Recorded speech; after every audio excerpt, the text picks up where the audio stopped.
Unfound is a podcast that has now covered about 225 disappearances. It has an interview-based format and concentrates on the facts, not the theories. Today, and for the 9th time, I will take you back to the beginning, then right up to the present, as I cover recent updates on many of Unfound's cases. I'm Ed Densel, and this is Unfound.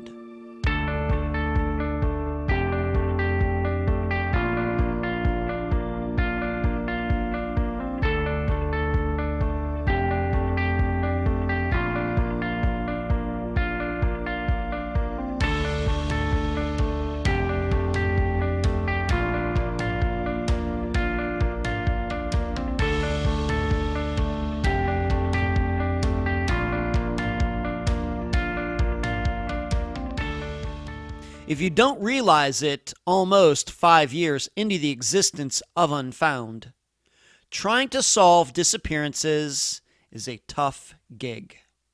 In fact, I'm sure there is a stat out there somewhere that says that any missing persons case older than 6 months is more likely to be solved by luck than by humans using a concerted effort to do so. That's how tough disappearances are. But people like myself attempt it anyway. Why? Because I believe the rest of us have a moral responsibility to do so, even if we believe we will probably not be successful. Why?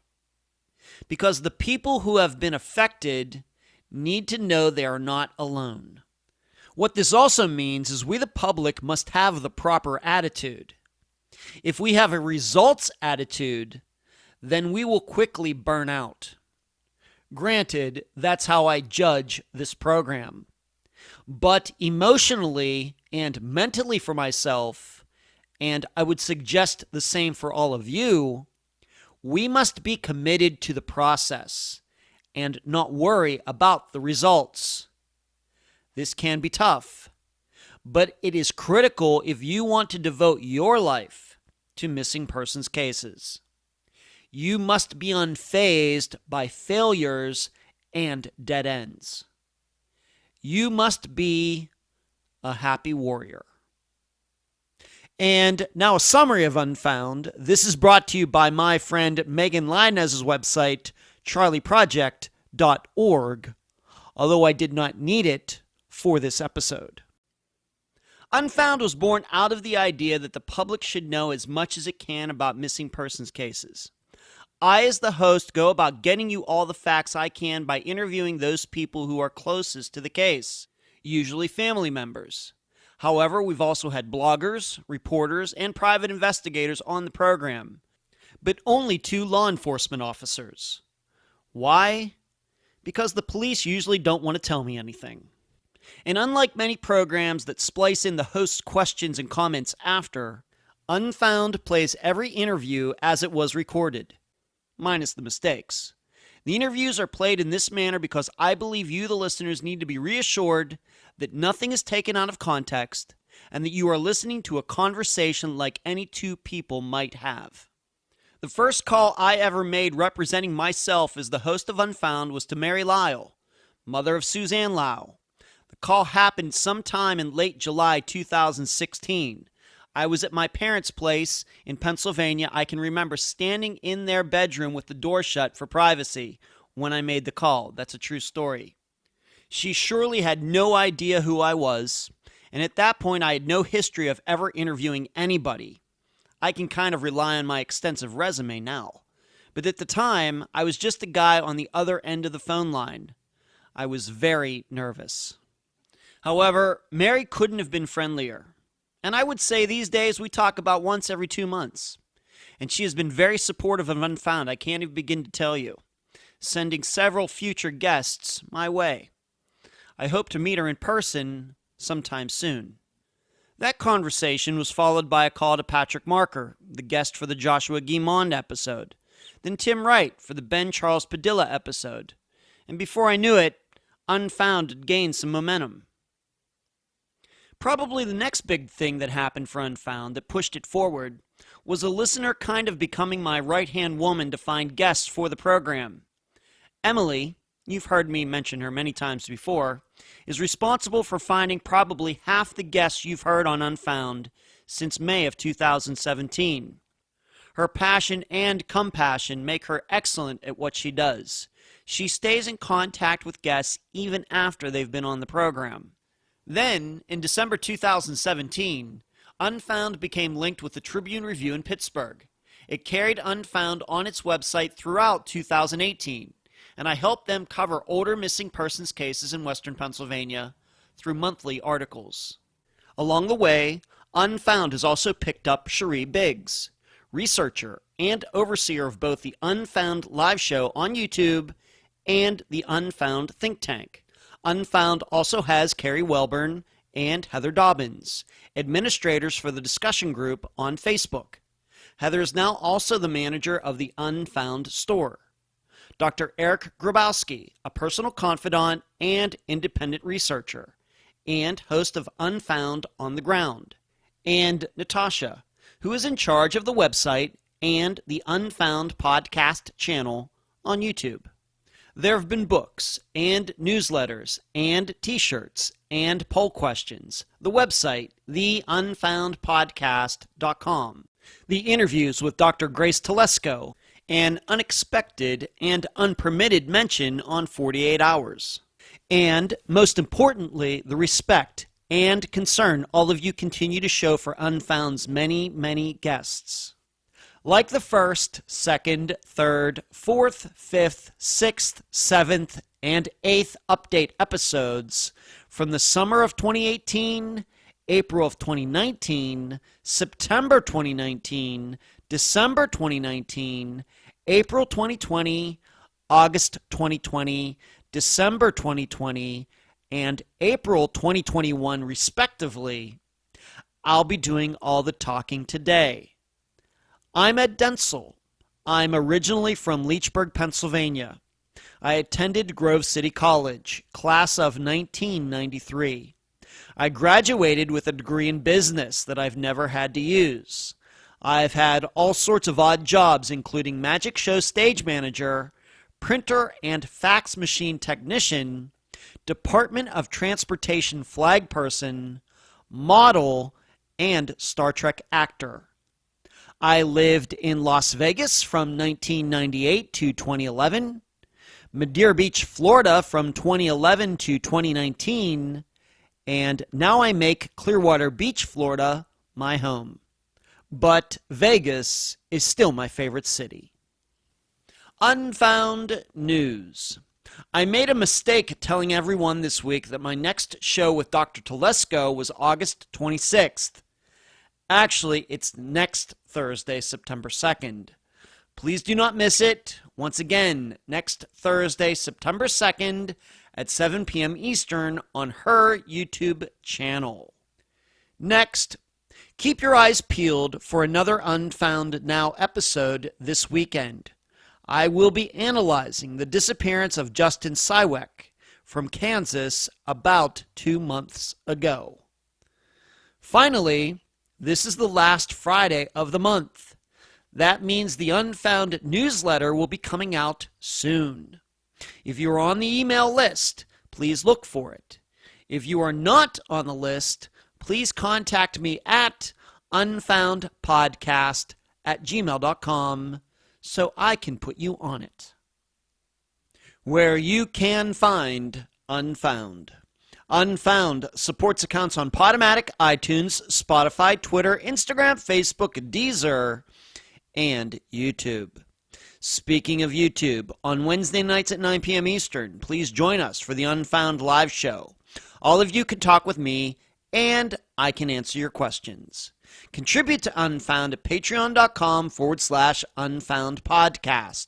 You can also contribute at PayPal, paypal.me/Unfound Podcast. I also need to give a huge shout out to all the people who have monetarily contributed using Super Chat during the live show on Wednesday nights. Thank you for watching, and thank you for donating. The email address, unfoundpodcast@gmail.com. Merchandise, the books at amazon.com in both ebook and print form. Do not forget the reviews. Shirts at unfound-podcast.myshopify.com, or you can track down my assistant Heather in the Facebook group. Playing cards at makeplayingcards.com/sell/unfound podcast. The website, theunfoundpodcast.com. And please mention Unfound at all true crime websites and forums. Thank you. Okay, I always give a little speech before I do these updates in every update episode, because I realize there are some people who probably are listening to Unfound for the first time. This could be the first episode they've ever encountered regarding Unfound, or at the very least, maybe somebody is listening to an update episode for the first time, and it just happens to be this one. So this is for all those people. The way I do these update episodes, this is number 9. These updates would be anything that has occurred since the last update episode. As I've already stated earlier, the last update episode for Unfound was in April of 2021. The last Friday of April 2021. And so when I'm talking about updates for the cases that are about to be mentioned, this is anything that has happened in them that is noteworthy since the last update episode. So anything in May, June, July, or August of 2021. That does not mean these are the only updates that have ever happened since this disappearance occurred. What it means is these are things that have happened in this very short time span of 4 months. Now, for some of these, there are certainly updates, older updates, but I've already talked about those on previous update episodes, and they will not be mentioned in this one. So if you really, really, really want all of the updates that have ever occurred for a disappearance that Unfound has covered, you're going to have to go back to the very first update episode and listen to it and listen to all of them. So I just want to remind you of that. In addition, I do not write out scripts for this part of these update episodes when I go through these cases. Why? Because it would take hours and hours and hours and hours and hours, and I just don't have time to do that. So the way I do this is I go through all of the disappearances we've covered, so about 225 of them now.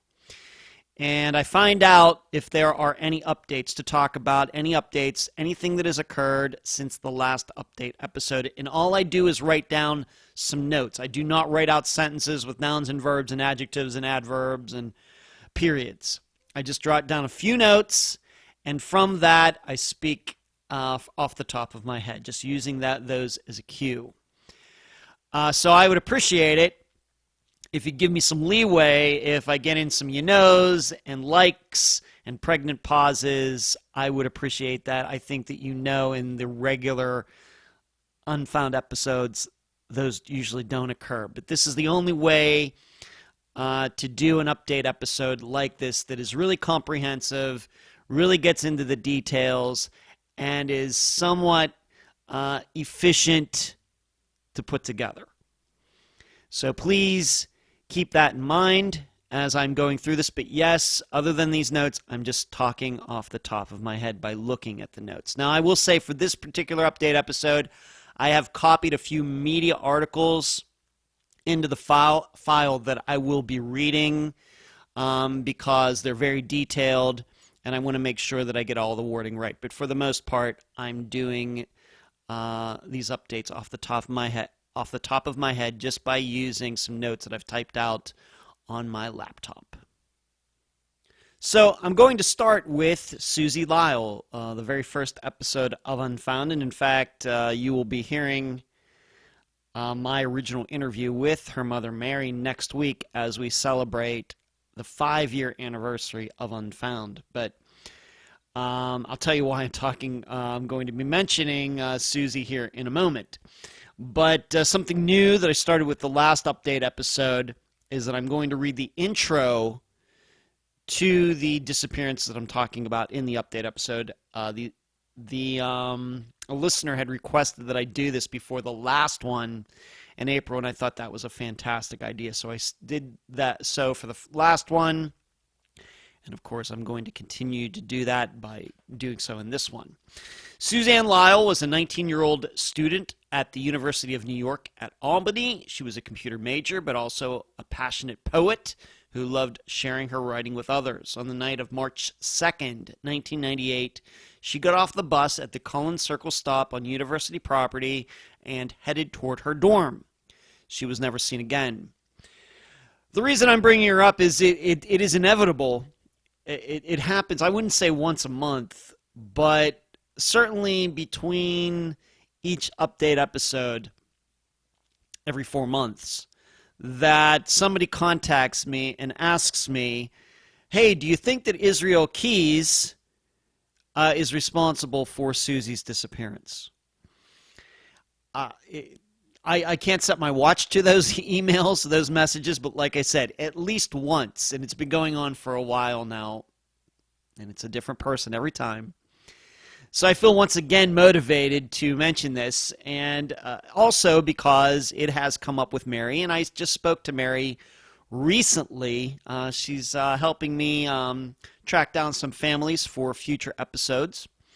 But in a conversation I had with Mary, conversation I had with her back in July, Israel's name came up again, and I'm going to tell all of you once again. There is no information, no facts, no proof, no evidence, anything, nothing that connects Israel Keys to Suzy's disappearance. And I have never personally been persuaded by any arguments that have been made. Well, he might have been in the area, this, that, and the other thing. I've never been convinced by any of it.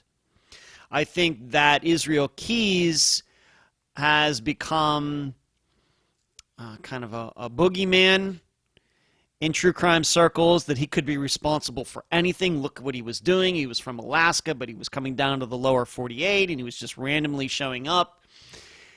And that is, in one way, certainly compelling, but I think that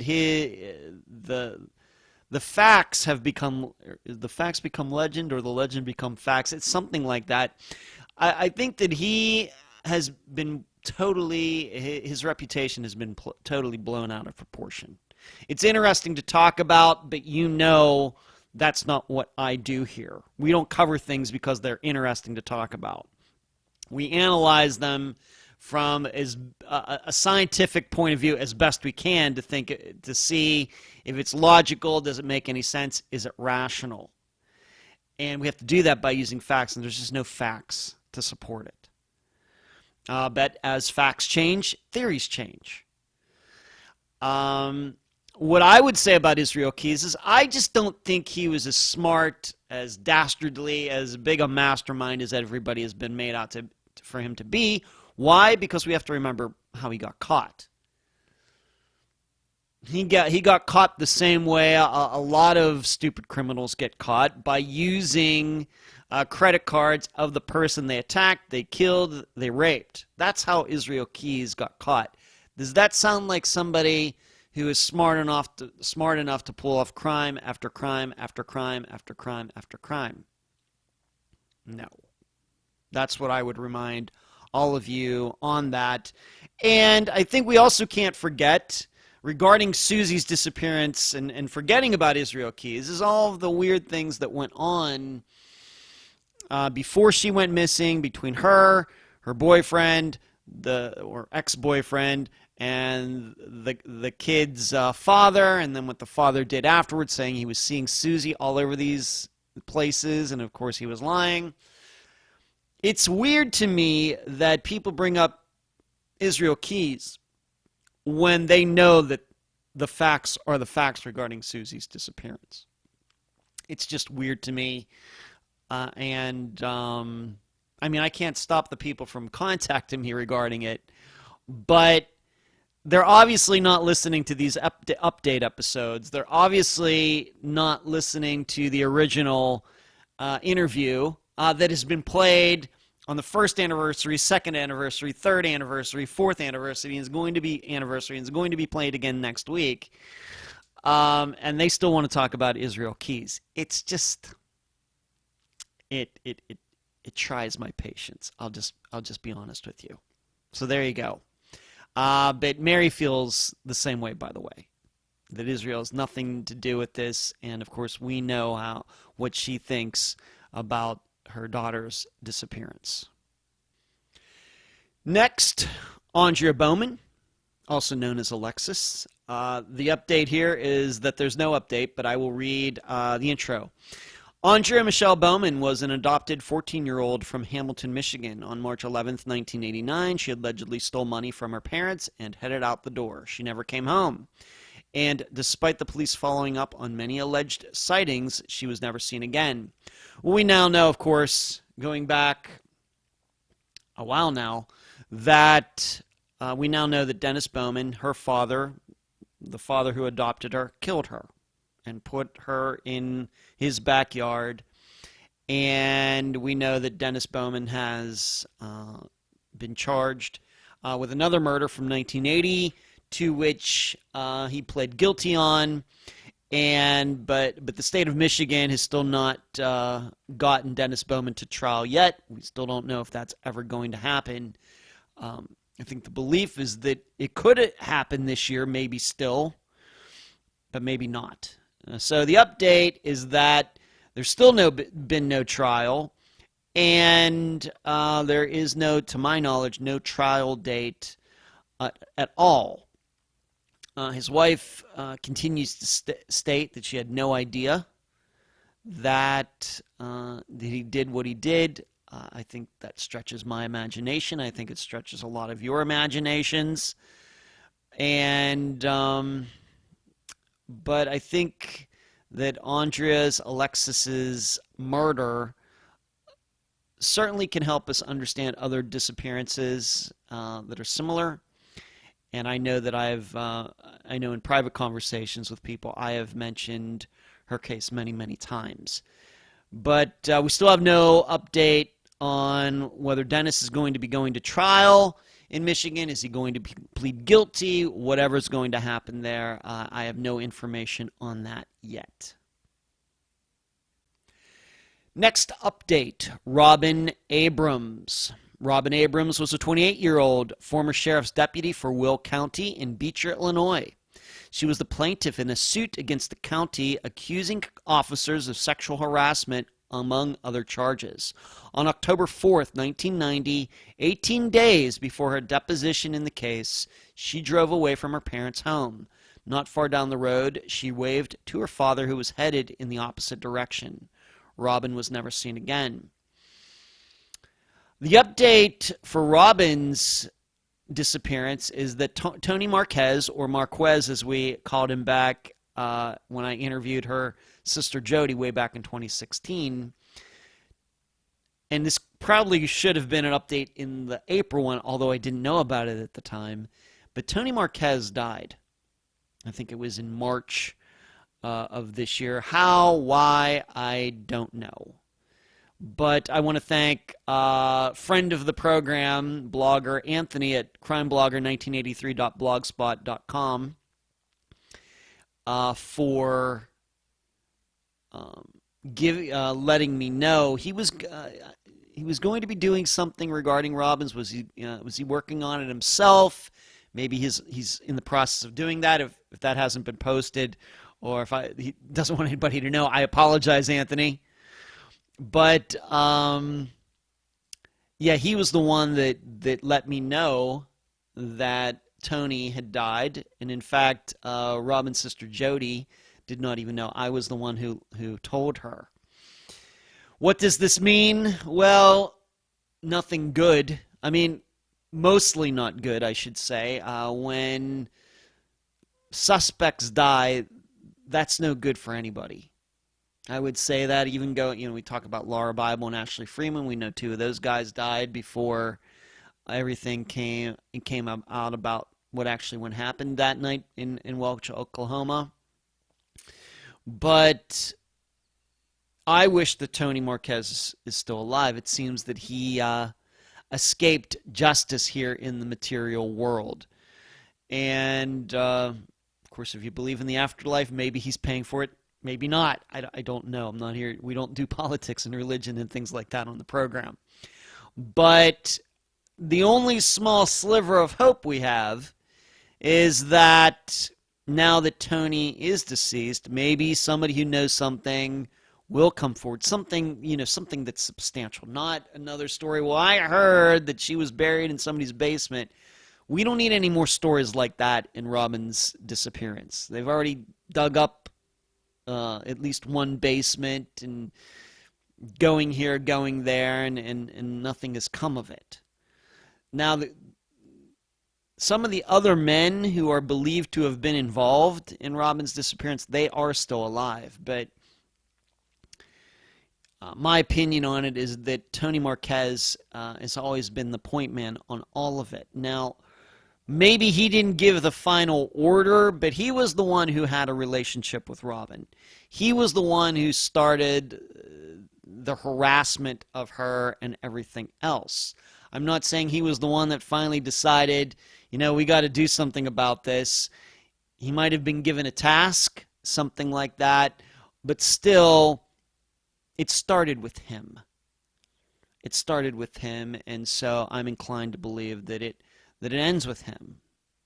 Unfortunately, he is now gone. I should say that I didn't check to see how old he was when he died, but he was not old. He wasn't, like my dad's 84. He wasn't 84. I'm not even sure Tony Marquez was even in his 70s yet. So he died, I guess, before his time, before the average American male dies. I don't know why, though. But he is gone, and this is one of those problems with, as cases get older, people do start dying off, including suspects, witnesses, whoever. And it makes it tough. So Tony Marquez died earlier this year, 2021, and I did not know about it until now, or I would have given you that update back in the April 2021 episode. Next update, Rebecca Gary, and this is one that I haven't gone back and checked every update episode to see which some of these disappearances they've ever been talked about before, but with Becky Gary's, I have to believe this is the first time. Maybe we mentioned something back in April because this kind of got started back then, maybe, but I know that she was not mentioned like in the... I got to believe she wasn't mentioned in like the first 5 or 6, but here we go. Becky Pauline Gary was a 32-year-old single mother living in Baton Rouge, Louisiana. She liked making friends at local coffee shops and hobnobbing with the city's upper class. On December 27th, 1988, she called her sister telling her things weren't working out in Baton Rouge and that she was ready to move to Shreveport. Becky was never seen again. The first update, maybe not as important, is that Edwin Edwards, the former governor of Louisiana, died this past summer. I have to admit, I thought he had died years ago. And the reason that is significant is because there seemed to have been something going on back in the mid-'80s between Becky and Edwin Edwards. Now, was it something where they were a couple or she was his mistress? It's still up for a little bit of debate. In fact, I'll get a little more into that in a moment. But he has now died, just having talked about Tony Marquez dying. Now we have Edwin Edwards and Rebecca Gary's disappearance dying. However, I'm also under the impression that Edwin Edwards was in ill health for a long time. Old guy. He was not a youngster. A lot older than Tony Marquez was. So, Edwin Edwards was mentioned in the original episode that I did interviewing Becky's sister. but he has died. Maybe this will open something up. Maybe like Tony Marquez dying, maybe we have the possibility of something, a new line of inquiry that can be done now with Becky's disappearance. Maybe somebody will come forward now that Edwin Edwards is not with us. I guess there's a possibility. But the bigger news is that a think tank member has been working on Becky's disappearance, and she filed a FOIA with the Baton Rouge Police Department, and she got to file 30-some pages. And this was a bunch of information that Becky's family had never seen before. And what has come of it, and I'm not going to mention any names specifically, but there are a couple names mentioned in the work that the police did back in 1988 that were not mentioned in the interview that I did with Becky's sister in 2017. And as it turns out, that these people, a man and a woman who knew Becky, were hanging around her at the time. It seems right after she went missing, they left Louisiana never to return. And these two people were not known, I guess, to Becky's family at all. But the police tracked these people down and spoke to them. Obviously, nothing came of it, given that Becky is still missing. Nobody's been charged with her disappearance. But this was information that was unknown for a very, very, very long time.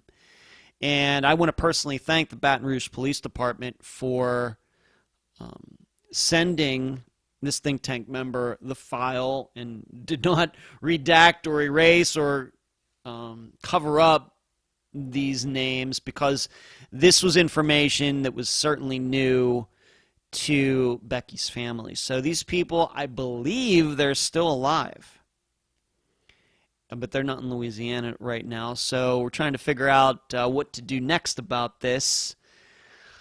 It could be something. If you remember, Becky did look like she was moving somewhere. She had most of her clothes packed, as if she was planning to move back to Shreveport, but maybe she didn't move back. Maybe she did move. Maybe she went with these people. Maybe something happened in that direction. What catches my eye is that these are two people who knew Becky well, but it doesn't seem like they knew that she went missing. Which is a little surprising. On top of the fact that if they were such good friends with Becky, why did the family not know about them? Why did these two people never get in contact with Becky's family to say, hey, we were friends with her and here's what was going on at the time? They never did that. So that catches my attention as well. So we're going to try to see what they've done with their lives. If they've been criminals since 1988, that would certainly mean something. Now, in addition, in the FOIA, and this goes back to the Edwin Edwards topic, in the FOIA, the way the police describe Becky and her relationship with Edwin Edwards, and this is just what the police wrote, I'm not making any judgments here, is seems to them that Becky was infatuated with Edwin Edwards. So there is a question, did they really know each other? Was she really a mistress of his? Did they really have a relationship, or was this just all in Becky's mind? Now, the police don't write that, but if you were to see the FOIA, and I just can't make the FOIA public because of all the information that's in it. I guess you could file for FOIA yourself. Nobody's going to stop you from doing that, but I just can't make it public because of, once again, a lot of things that are in it. But it just does leave the impression that if there was something going on between Becky and Edwin, it was just all in Becky's mind. She had an unhealthy infatuation with him or something. At least that's what the police thought. That doesn't make it true. That was just what they somewhat determined from them looking into Becky being missing and everything else. We have to remember also that in her place, when it was opened up, there was a picture of Edwin Edwards that it was in a frame, and somebody had taken this picture off the wall and broken the glass of it, as if it had been thrown down, or somebody punched the glass with his picture behind the glass, something like that. So I just don't know. Maybe they really did have a relationship and people were trying to cover it up that time in 1988, just saying, oh, Becky, she's crazy. I don't know. I just don't know. But in the police paperwork, you will see that their impression is that this was not something that was real, that it was somewhat in Becky's mind. How that factors into her disappearance, I don't know. But I think that these two people leaving the area shortly after she went missing catches my attention more than anything having to do with Edwin Edwards. So that's the update for Becky Gary. Next update, Eric Franks. Eric Lee Franks was a 38-year-old from Saginaw, Michigan. He loved children and communicating with his friends on social media. On March 21st, 2011, according to the mother of Eric's biological daughter, she saw him drive away from her house. However, no one noticed he was missing for 6 months. He was never seen again. You know, if you follow this program and these update episodes, that about a year ago, not quite a year ago, it was September of 2020, Eric's car was found, and it was in one piece, and it was owned by somebody in Ohio, and the person was able to detail how he came into ownership of it, and this all got started from a Carfax report from some true crime follower in the state of California, which is spectacular. This has to be one of the most surprising incidents that has happened in the history of Unfound. I guess you might put Esther Westenbarger, finding her in her car in that pond certainly was a surprise. You could say Tom Brown's remains being found was certainly a surprise. But I think still, to this day, this is the number one surprise. That Eric's car, not just that it was found, but it was found in working condition, and then you find out everything that went on with that car, and I'm not going to get into all of that. You can go back and listen to that update, or just do a Google search, or listen to the episode, whatever you want to do. But the police in Michigan are continuing to work on this, and there was an article that just came out, once again, since the last update episode in April of 2021, and I'm going to read this to you. This is one of those articles that I said earlier that I would be reading word for word, and this is it. Eric Franks has been missing for more than 10 years. Some never-before-heard audio clips of police interrogating the main suspect in the case and her husband provide more insight on the investigation. ABC 12 News received the tape from someone with knowledge of the case and confirmed they are authentic. I've not heard the tapes, so maybe some of you have. Franks has been missing for over a decade, but these audio tapes indicate Buena Vista Township detectives appeared to have a very good idea about who they thought was behind his disappearance several years ago. His car has not been seen anywhere in the lower United States. His name has not come up anywhere in the lower United States. Okay, you are the last person to see him, says now retired detective Sean Waterman talking to Kendra Framingham. This would have been a discussion back at that time, 2011-2012. This exchange took place at the Buena Vista Township Police Department in September of 2012 about the disappearance of Eric Franks. So this would have been over a year after he went missing. Franks came to the Bridgeport area after he learned he was the biological father of Framingham's daughter. March 21st, 2011 is believed to be the last time anyone saw Franks alive. Waterman, the detective, questions Kendra Framingham, about Franks' cell phone, where phone records indicate no activity for a couple of weeks, but then a number of outgoing calls, including to auto salvage yards and a dental office. The auto salvage part certainly catches your attention. I checked Aspen Dental because I was looking for dental records. He was never a patient there, Waterman is heard saying to Kendra. No, I gave him, replies Framingham, but you are, says Waterman. I am, Framingham says, meaning she was a patient at Aspen Dental.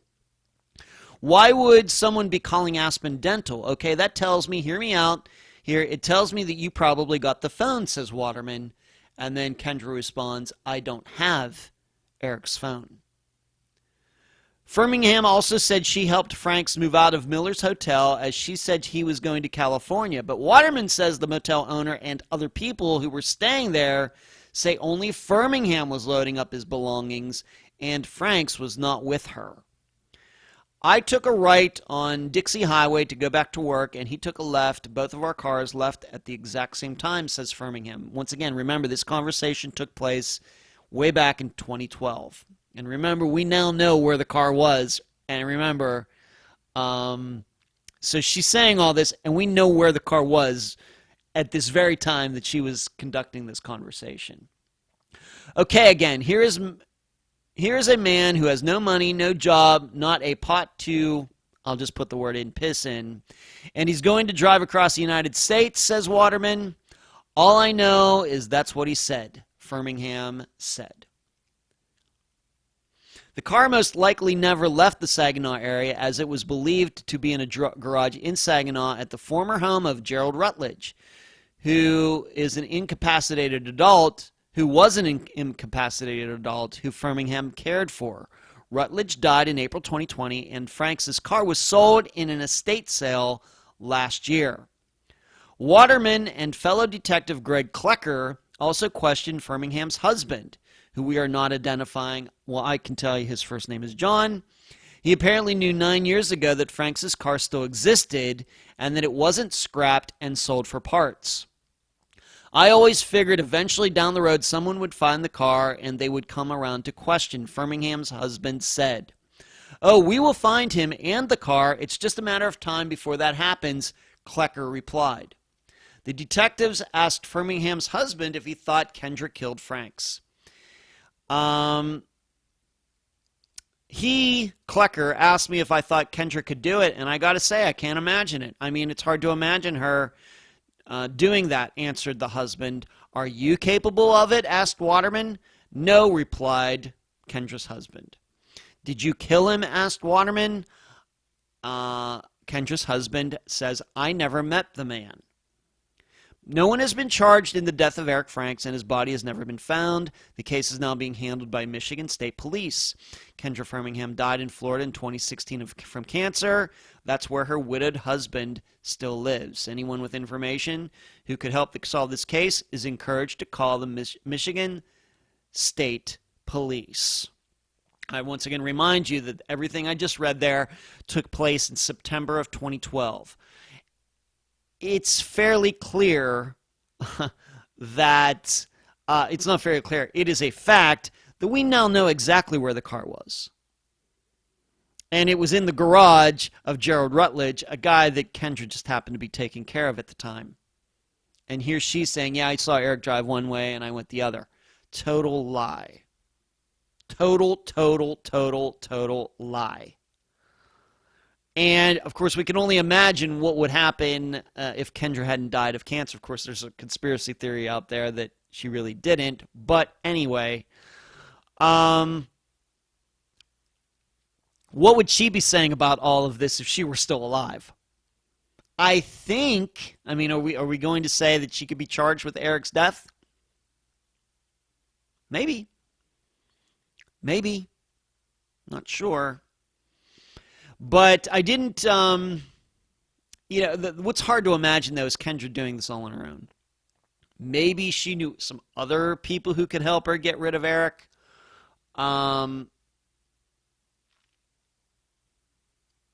it's just hard to imagine that this conspiracy went any further than her husband and her. It's very, very hard to imagine. So, that car was in there for all those years. She was lying about it. But there's another article. I didn't copy it and put it in here to read, but a neighbor who said that the neighbor remembered Eric being at Gerald Rutledge's house going back to 2010 into 2011, and that Kendra made frequent visits there even after she moved to Florida. That's in this other article that I read, and once again, if you do a Google search for any articles written in the last couple months, you will find them. But I chose this one in particular because it's a transcript of them being interviewed back in 2012, and you can just see how it was all just a lie. They were just lying. Now, what exactly happened here? It's still a big question. Why did something happen to Eric? Why did Kendra? Why did she get involved in making Eric disappear? She surely knows what happened. She knew what happened. I don't know. Was it just a fact of Eric was just in the way or something? I don't know. Did John get jealous of him and do something to him? Her husband do something to him? And then on top of everything else, why leave that car in that garage? I mean, we know that cars disappear too, not just people. You can make cars disappear. And it was the worst choice of all choices to leave it in the garage of a person that Kendra was caring for at one time. I mean, eventually they had to know that the car would be discovered. Maybe not right at that second, and of course we know it took some years. But they had to know that Gerald Rutledge wasn't going to live forever, and then something was going to happen, and it's just, I don't know what was going through their heads to just leave the car there. They could have easily gotten rid of it at the time in 2011 or 2012. To remind you, the story that we got when the car was discovered last year is that Kendra gifted the car to Gerald. She says, I have this car. I thought you'd like to have it. That was the story. Why would you do that? I don't know. Now, I also mentioned at the time last year that I think if I knew about this Gerald Rutledge character, that we might have been able to make some headway on this, because you go back and do Google Street View, you'll notice that before Eric went missing, if you go to Gerald Rutledge's house and you look at the garage in the backyard, you'll see that one of the doors has windows, the other one doesn't. After Eric disappears, you will notice that the door that had windows has been replaced with a door that doesn't have windows. Why? Probably because Kendra and company didn't want anybody looking in that garage and seeing Eric's car. Man, to this day, I still wish, wow, that would have been such a big deal to break that and notice that. Just notice something like that.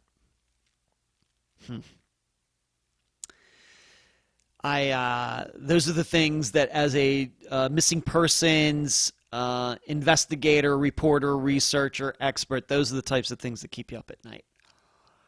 So this is the update, but John's still walking around a free man somewhere here in Florida. Kendra's gone.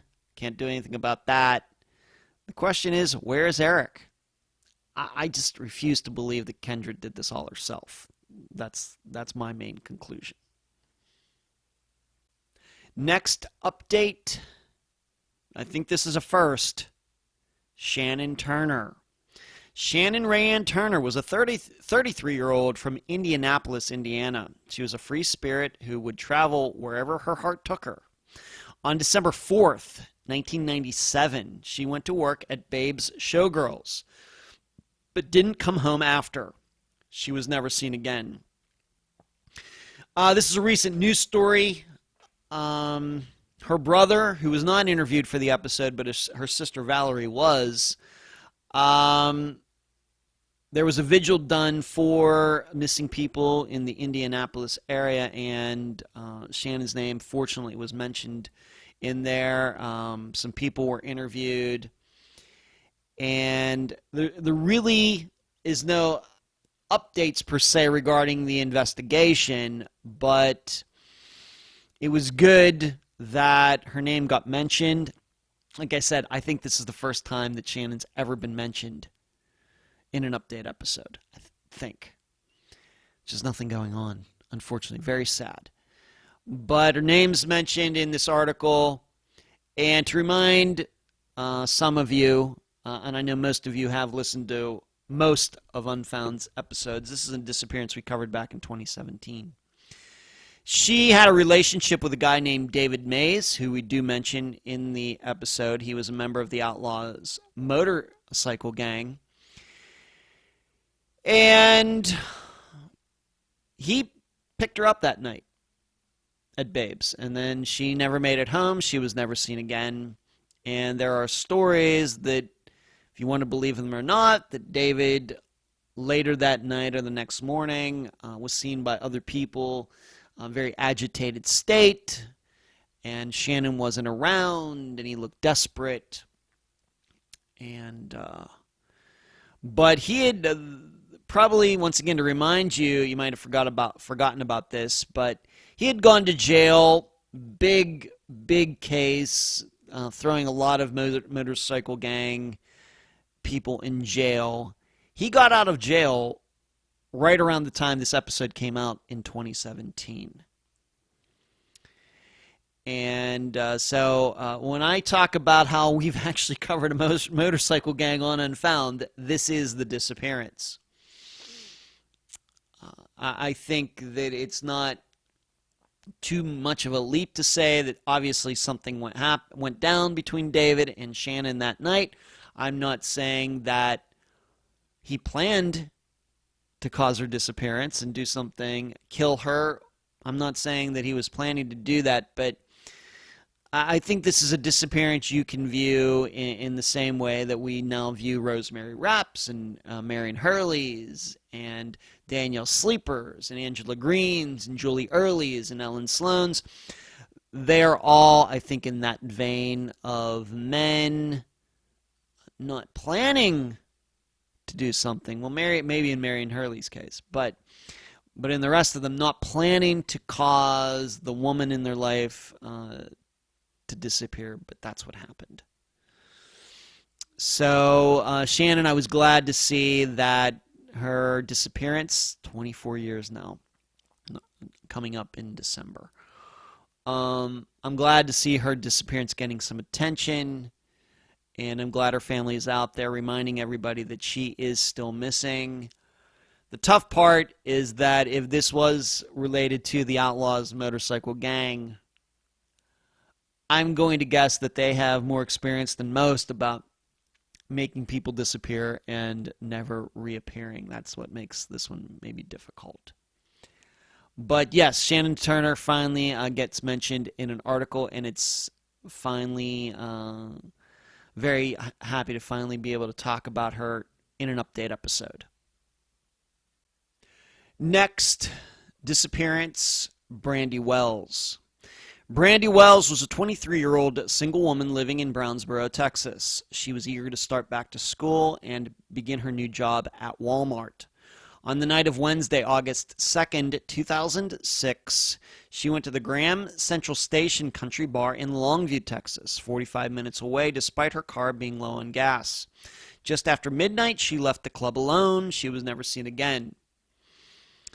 And if you remember, her car was eventually found, her phone was eventually found, but this disappearance, it's just over 15 years old now, still unsolved. At the time, it played a video of her leaving that country bar. There's a guy in a white hat. It's obvious that she and he left together, and to my knowledge, that guy has never been tracked down. I don't even know if police have tried to track him down.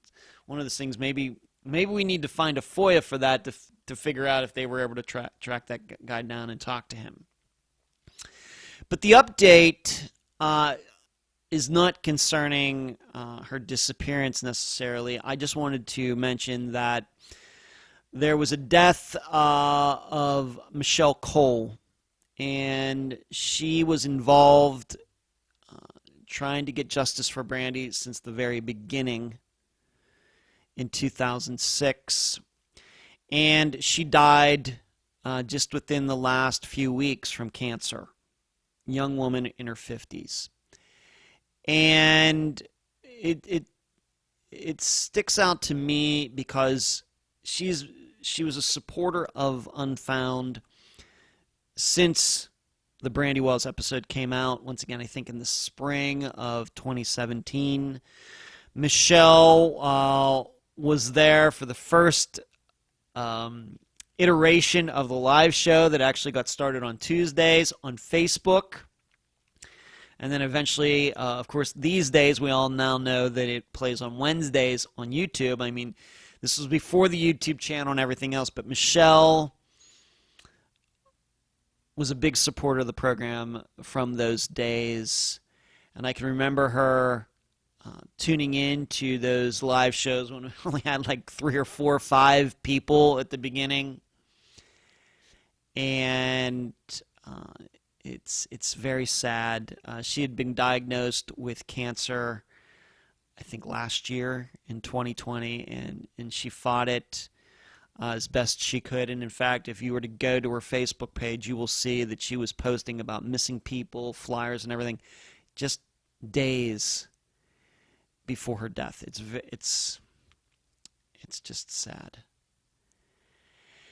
And the last time I had an exchange with her might have been in July, maybe going back to June, and she was going in for some more tests, and I had not heard back from her. And I do have to admit that I'm not saying she and I had a falling out, but there's just things that I really can't get into on a public program like this. Just things that have gone on behind the scenes with family members, exes, regarding Brandy and everything that I can't get into here. But Michelle and I had a little bit of a falling out because of that, because she had aligned herself with certain people, and myself, and in particular my assistant Emily, who has personally, not even regarding her Unfound work that she does, but just Emily personally has taken a very deep interest in Brandy's disappearance. We kind of found ourselves like on the other side, and so that kind of has gone on, but still very sad. Thinking about Michelle, I never met her in person, but I'd spoken to her many times through Messenger. When I think about her, and I'm just reminded of those, very early days of Unfound, of the live show and everything. And I have a lot of good memories, and it's very sad that she's now not with us. And I hope that she does rest in peace. And I want you to know, when I did find out that she had cancer, that I told her I don't know where this is going to go. Of course, we always hope that people will recover fully, but I told her that whatever happens, I want her to know that myself, my assistants, and all of you guests, we are not going to forget about Brandy. Okay, we're not going to do that. We will continue to, no matter what happens, Michelle, we're going to do what we can to figure out what happened. And so I'm going to carry through on my word on that, and I hope all of you will as well. Of course, we know Brandy's mother, Ellen, continues to work very hard. Cannot forget her in all of this. But I just told Michelle that we're going to keep working on this. I don't want you to worry about that, I told her. So there you go. Very sad. Next update, Craig Freer. Craig Freer was a 17-year-old from Glenville, New York. He was the captain of his soccer team and an all-around popular guy. On June 27th, 2004, although he should have been at work, he was at a friend's house. After getting caught in this lie, Craig said he was coming home. He was never seen again. This Craig's disappearance is another one that a listener is working on privately, independently, and trying to track down some people from that time. Now, the update for this episode is that since April of 2021, there were searches, again, conducted. I'm going to guess they were right around what would have been the anniversary, I guess the 17-year anniversary of June of just a couple months ago. And nothing was found. Once again, in that area between where he was with that girl at that apartment complex and where he and his family lived at the time, that area was searched again, and nothing was found. I don't know how many people were there, but it was done. Was it because it was going to be around the 17th anniversary? I don't know.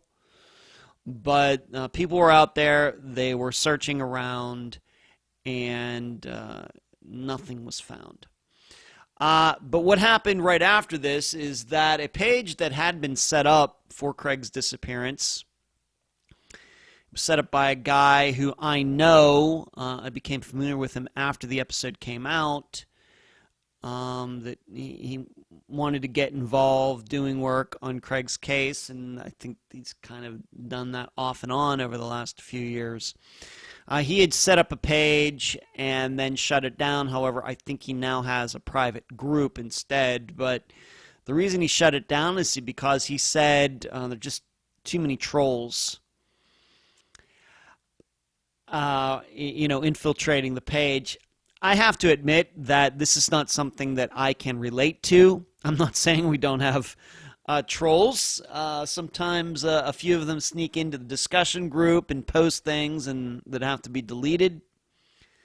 I do get emails once in a while with some trolls. Don't like what was said on a particular episode or whatever, but I would not say that trolls have been a real huge problem for Unfound over the last 5 years.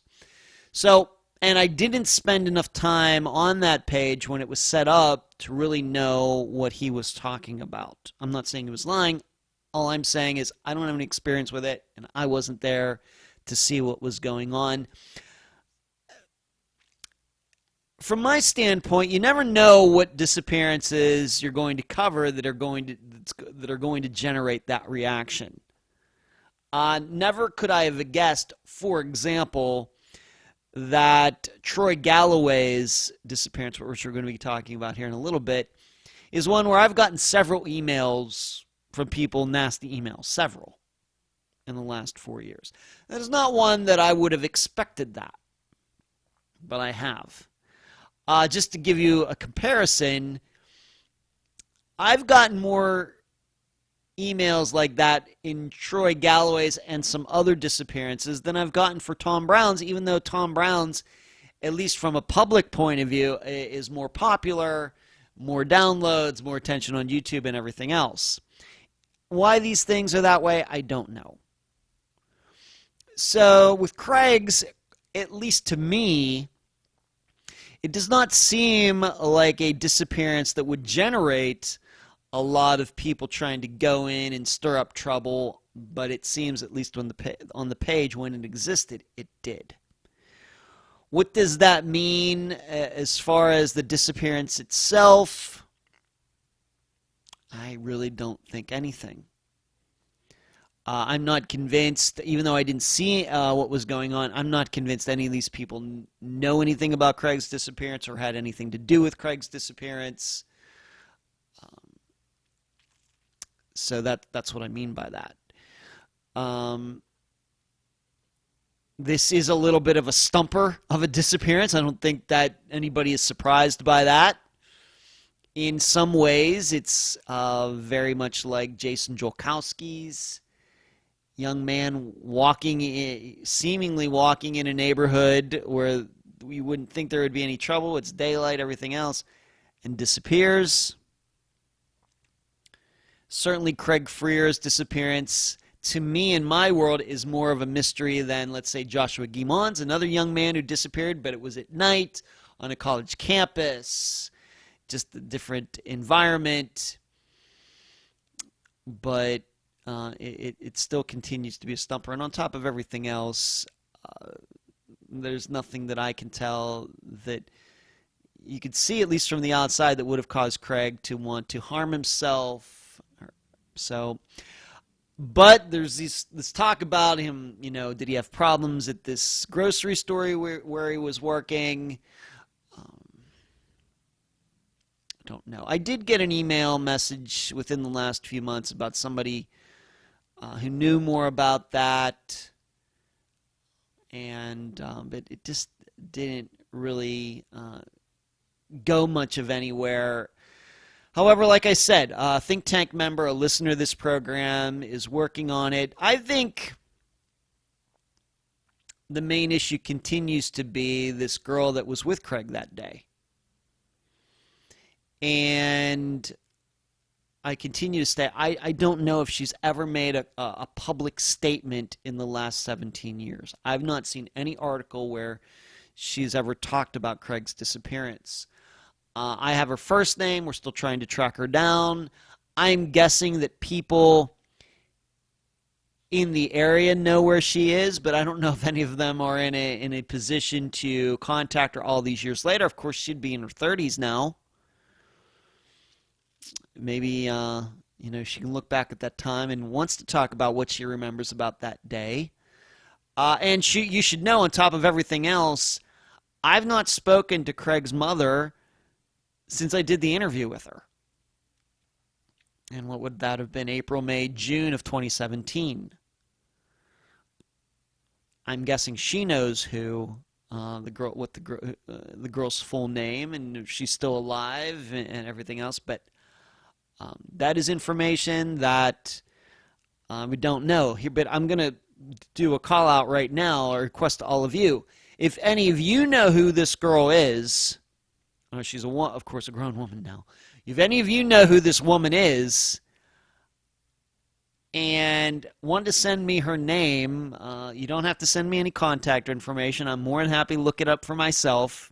But I would certainly love to talk to her and really talk to her, being that she was seemingly the last person and to see him. And there's nothing that I have ever heard that to believe that she could have anything to do with his disappearance. That really, really, really stretches my imagination. But if anybody knows this woman's name, I'd love to talk to her. If she's listening, we would talk off the record. Nobody needs to know. I just would like to put the information in my file regarding Craig's disappearance so we can know, what was his disappearance? How did he react when he got called and he was tracked down there and was discovered that he had lied to his parents about him being at work when he was really with this young woman? All of that. I'd really like to go on and on and on about that. Did he know that his father was out there riding around looking for him?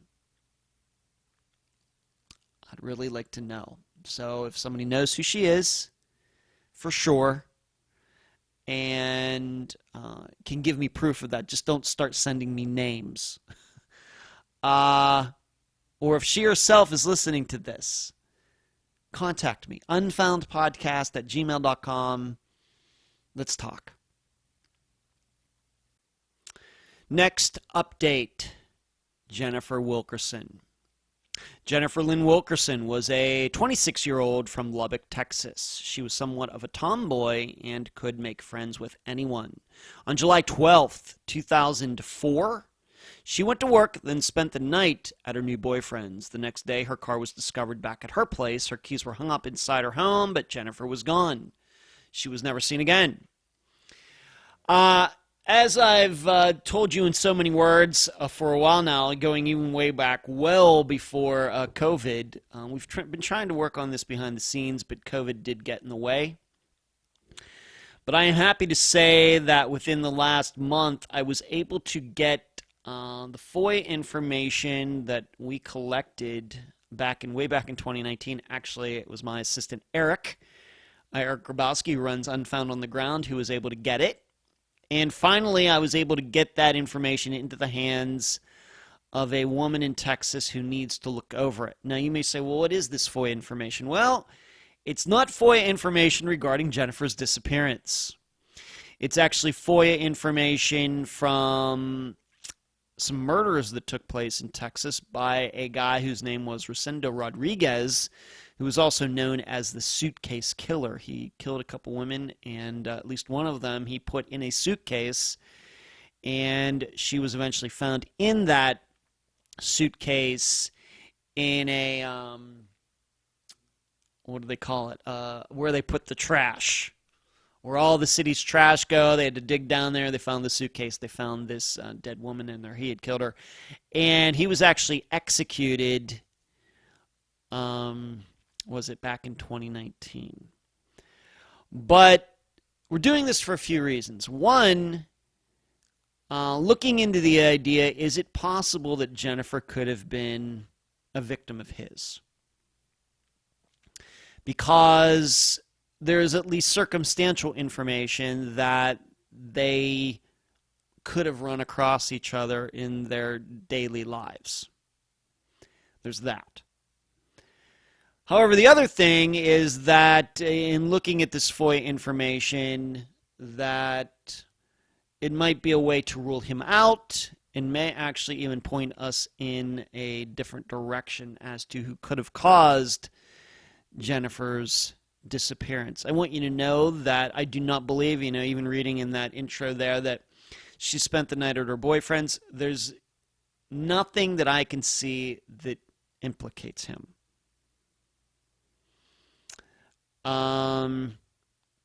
But the reason that this FOIA information, I had to get it into a particular person's hands, and if she's listening, I hope she looks at it very soon, is that she would be the person to look at this because she knows the Rosendo Rodriguez case fairly well, and she knows some of the people who worked on it and investigated it. And there is a rumor out there that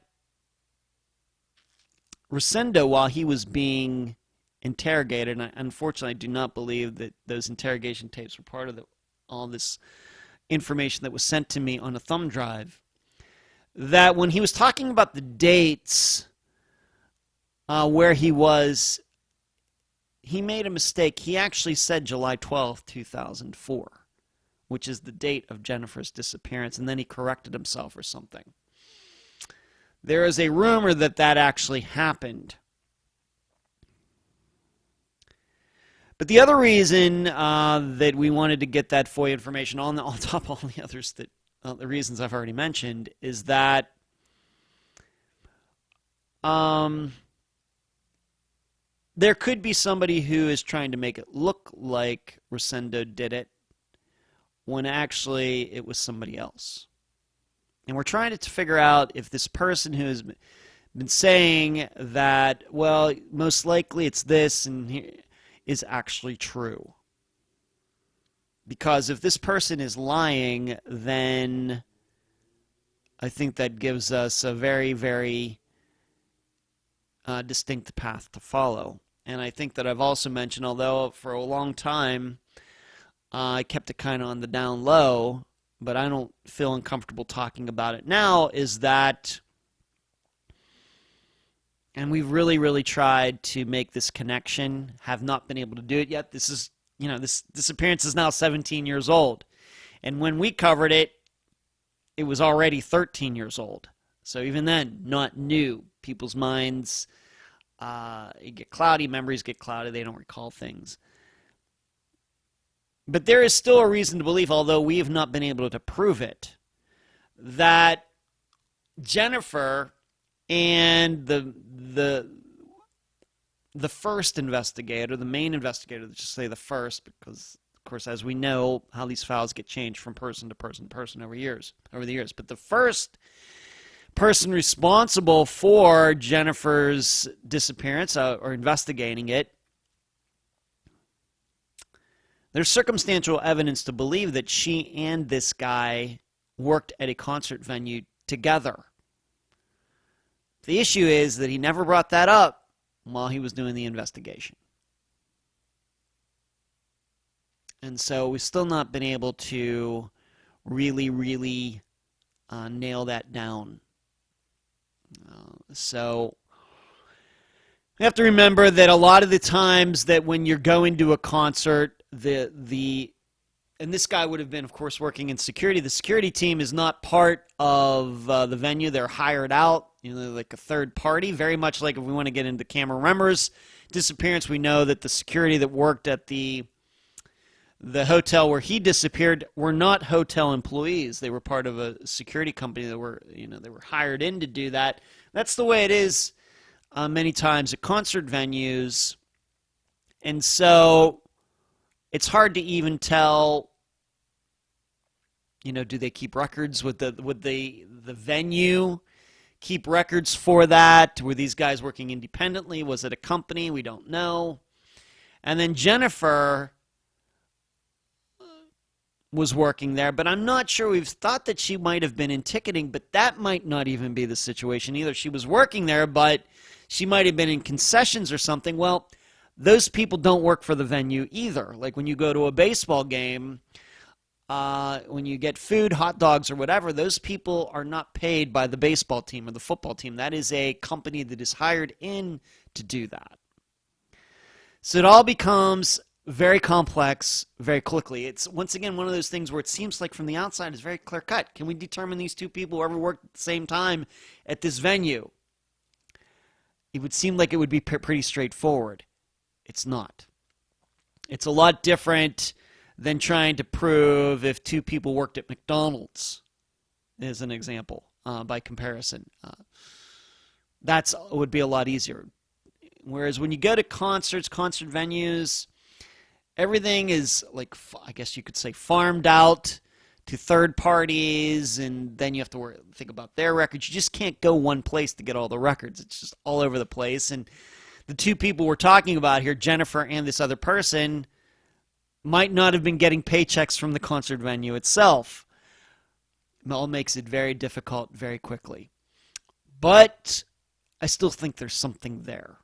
And I'm going to think there's something there, something that is important until it's proven otherwise.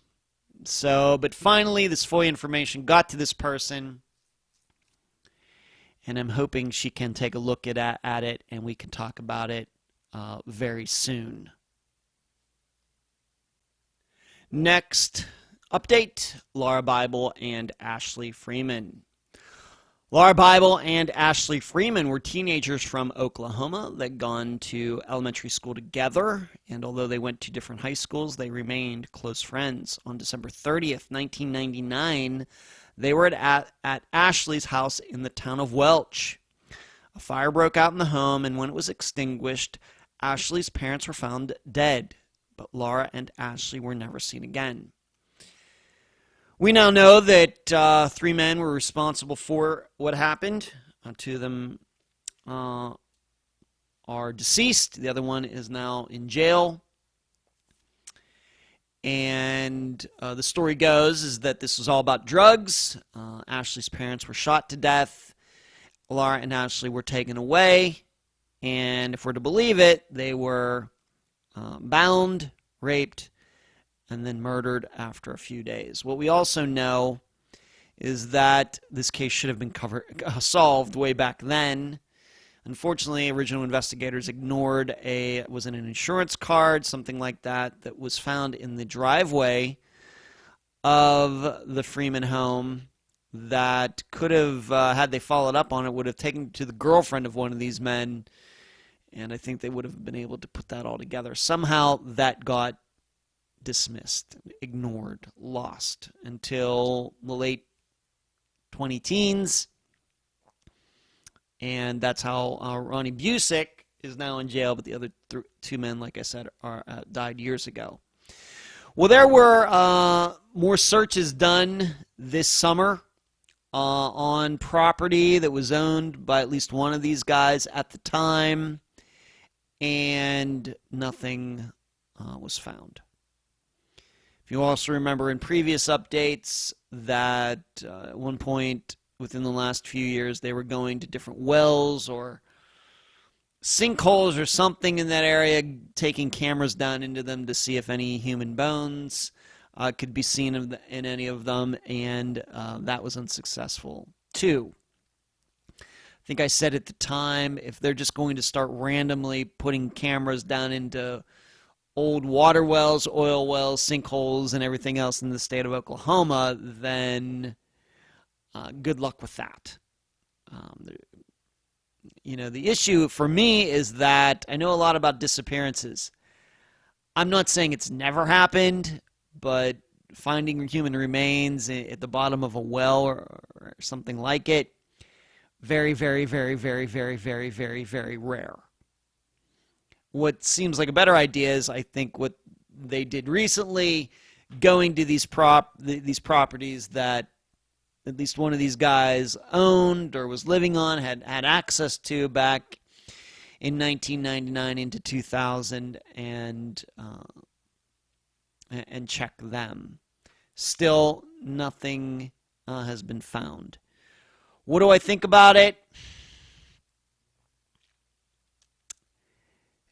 This is one of those disappearances that feels like if it's going to be solved, it's going to be solved by luck. We now know that there were people who knew what happened then. There were women connected to these guys who knew what these guys were doing to these girls. These women did nothing. Or they found it afterwards. They never went to police. And we know that now. It's hard to imagine. For all of us who don't break the law, it's hard for us to imagine that there would be people who aren't necessarily suspects, but who also keep their mouths shut. And I understand, well, they're afraid and everything else. It just does not fly with me. It just doesn't. The fact is, I'm more inclined to believe that when people do this, it's more along the lines of, well, we do drugs together, well, I'm in a relationship with him, and I don't want anything bad to happen to him, and these girls deserve what they got because their parents wouldn't pay off their drug debt, on and on and on. It's more likely that. Now, I know that's not what these people end up saying. They end up saying, when it is discovered that they know something, well, I was afraid that he might do the same thing to me. It just doesn't. I'm so unfazed by that.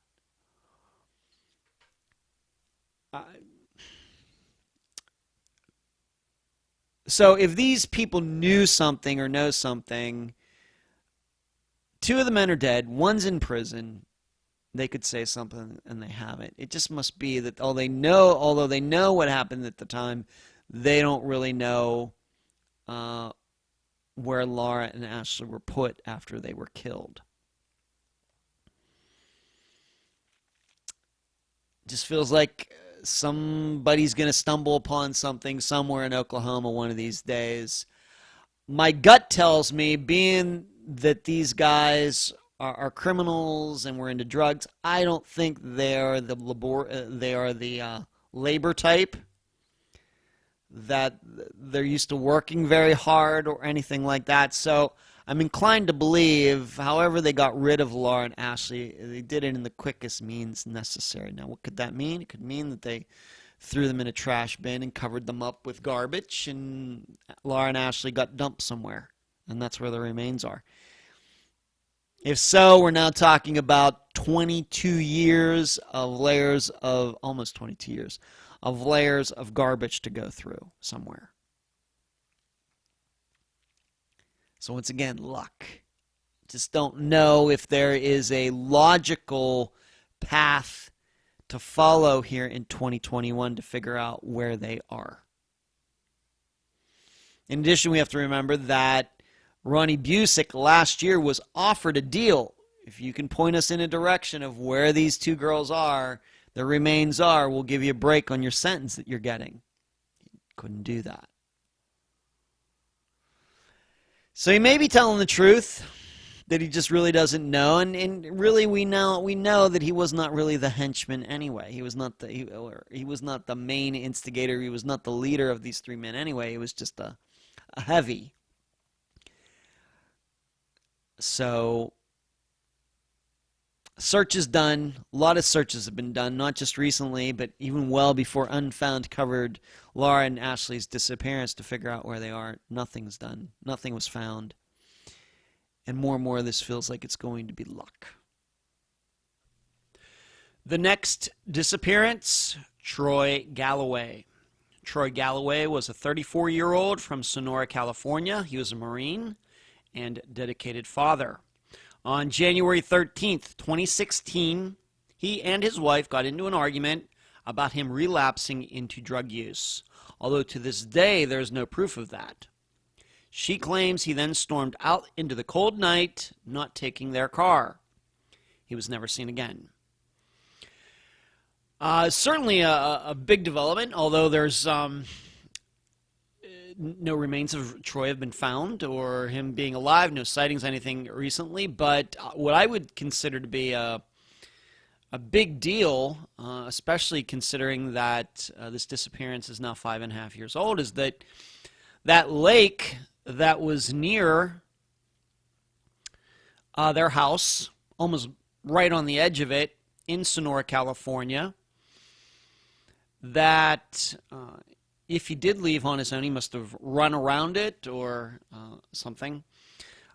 This summer, law enforcement drained it. They said because of a tip they got. It was in the news, and in fact, many of you who watch the live show on Wednesday nights know that I spoke about this a few weeks in a row. And so they had this tip that they're going to drain this lake, and they did so, and nothing was found. I have to admit, even when I found out about it, I was a bit confused because the lake is not that big. It's not Lake Erie. It's not the Great Salt Lake. It's a lake that, I don't know, maybe 5 acres. It's not that big for a lake. And if he were in it, then if he had gone into the river or into the lake that night, stumbled into it, let's say, and drowned, his body would have been found or seen very, very quickly. In fact, probably the next day. That, of course, did not happen. In addition, being that it's not that big, it's not that wide, and it's not that deep, it would not be, I don't think, the kind of lake where if somebody wanted to get rid of a body, that they would weigh it down and put it there either.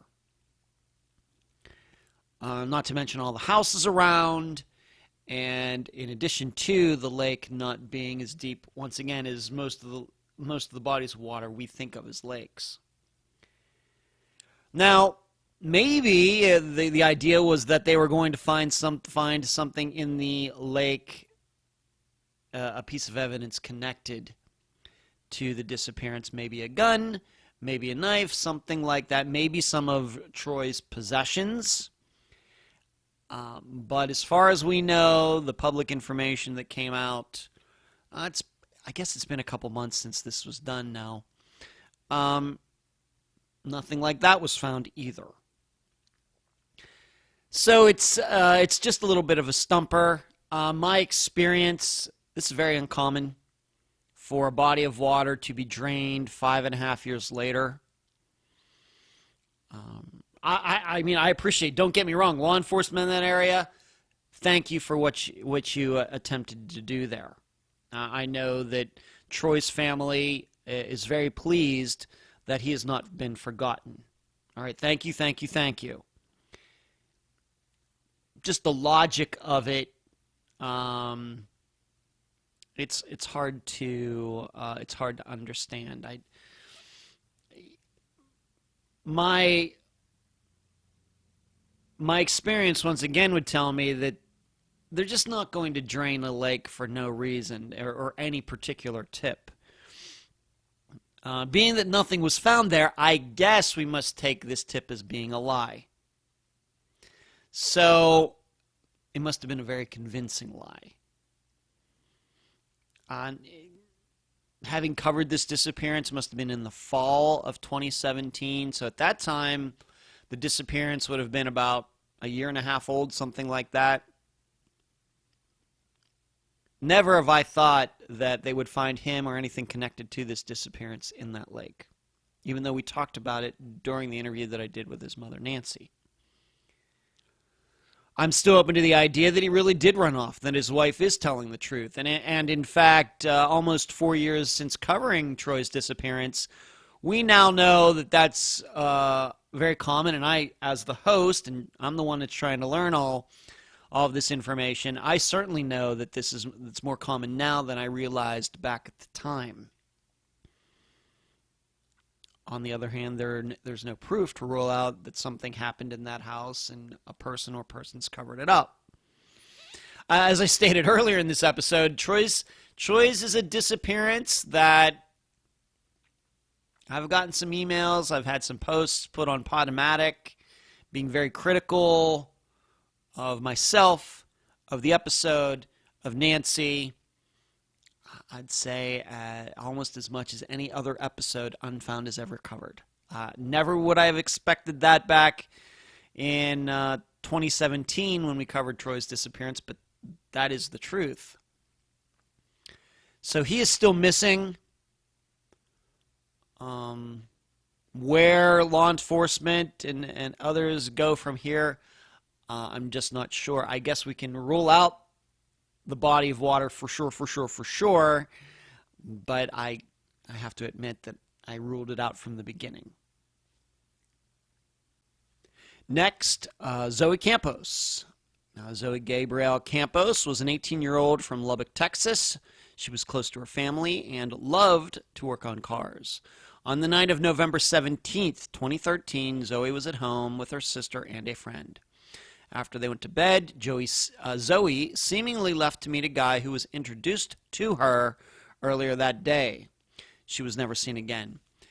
We know that Zoe's remains were eventually found buried in the backyard of Carlos Rodriguez. The only update we have for this episode is that the trial is still not taken place. And in fact, I have a listener who has kept me informed as to the docket in Lubbock, Texas, where eventually this is all supposed to go to trial, and it keeps getting pushed back.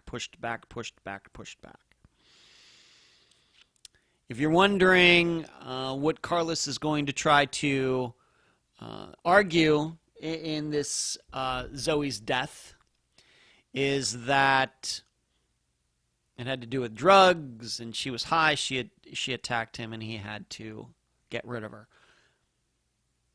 We'll see what a jury thinks, I guess. Doesn't seem very believable to me. The next update, Tom Brown. Thomas Kelly Brown was an 18-year-old from Canadian Texas. He was president of his class and loved acting and public speaking. On the night of November 23rd, 2016, Thomas was on his way home after hanging out with friends. He stopped to get gas in his Dodge Durango. He was never seen again. Now, I think pretty much anybody who listens to Unfound knows Unfound's connection to this disappearance. It's of all the disappearances we've covered, probably this is the closest connection Unfound has to a disappearance for a lot of different reasons. And then, of course, because of all that, you know that Tom's remains were eventually found very far from his Durango, late January, early February of 2019. And I wouldn't say it started right at that time, and I'm not even sure that it started even in 2019. But a lot of talk has been going on, maybe quieted down during COVID because not a lot was going on. course, COVID is still going on. I realize that, but things are certainly different now than they were a year ago. But a lot of talk has been going on for quite a while about when is a grand jury going to be convened? When are they going to get the evidence together and try to make a case that Tom Brown was murdered? Been a lot of talk about this, and I know that it seemed to really pick up at the beginning of this year, that maybe something was even going to happen in January, February. What information I was getting. This, I should be clear, this was not coming from anybody in Tom's family, not anybody else, but just people living in the area who follow all of this on a much more daily basis than I do. I just can't do that with now being responsible for 200-some disappearances. But we now find out here in the summer of 2021 that there is no plan to convene a grand jury anytime soon. And in fact, just within the last month, on his own Facebook page, Phil Klein has come out and said as much, and he's trying to get citizens of Canadian Texas and of Hemphill County, other people who are very interested in Tom's death, to start calling, emailing, and everything else. Try to get a, I don't know if they have anything on petition.org or anything. You know that I stay away from that stuff. Maybe they have something going on there. I don't know. But this is kind of what is going on now. That would lead me to believe that everything that I've heard about grand juries going to be convened has all just been rumors and BS. It was just talk. I don't think that we would go from a situation of, yes, we're going to hold a grand jury, then it denigrates or degenerates, whatever the word is, to the point now where they're not going to do one. It's gotten to the point where now Phil Klein, representing Tom's family, is asking her, well, we gotta push this forward. That seems like a far fall. And so I'm more inclined to believe that they were never going to there was no plans to ever do a grand jury in the first place. That doesn't mean that one isn't going to eventually happen. I'm just fairly convinced that all this talk that there was going to be one, that was just nothing. So there's that. Does that surprise me? No. I talk about Tom's case, but the people I mainly talk about his death with are my assistants. And I will not speak for every one of them. They're all adults. They can speak for themselves. But the big question is, what would you bring to a grand jury? Really? What would you bring? And I continue to say that there is nothing, and I've been saying this for a while, that there's nothing that has changed my mind since August 2019 when that meeting was convened. You know, the one that Nathan Lewis recorded, that some people got to hear anyway. That is still, to me, the definitive conclusion to Tom Brown's case. I hate to use the word conclusion, but I can't say it any other way, because no facts have come out since then. There has been not one fact that has come out since August of 2019. And during that year, after Tom's remains were found, some of the best and brightest minds in investigations in the state of Texas at the government level, the Rangers, the Attorney General's office, everyone taking it out of Hemphill County's hands, have gone in, looked at all the evidence, and in that meeting, you could pretty much tell that they were stumped, and the best guess they had was that Tom committed suicide. And they're not going to convene a grand jury if that is their decision. I'm not saying they're right. I don't know what happened. I think I know what happened, but nobody's interested in my theories, and I don't want to taint everything. But I've written about it, about his death behind the scenes. But they're not going to convene a grand jury when that same group running in the same circles have determined that Tom most likely committed suicide. There isn't some grand conspiracy here to cover up anything. That's crazy. And no facts that I've heard since then I think would change their minds. I'm not saying Tom wasn't murdered. I just don't know there's any proof of it. Now, we should add on to this that even Phil Klein himself, and this is not personal, but even he has said that, and he's been working on it as much as anybody, working with Penny's family, Tom's family, very early on in this process, going back to the end of 2016. Well, it's been over 4.5 years, and even he says, well, I have a couple different suspects for Tom's murder. A couple different ones that aren't connected. Well, that just shows you that all of this work and nothing can be narrowed down. So how could they ever go to a grand jury with any of that?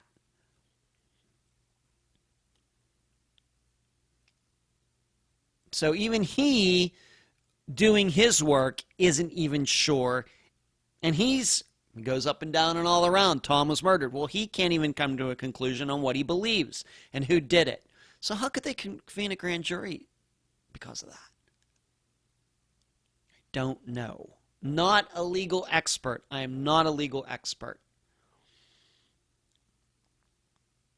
But when somebody who's been working on it longer than even the Hemphill County Sheriff's Office has, even longer than the Attorney General's office, and that person doesn't even have one solid theory. He has a couple of less than solid theories that are not connected to each other.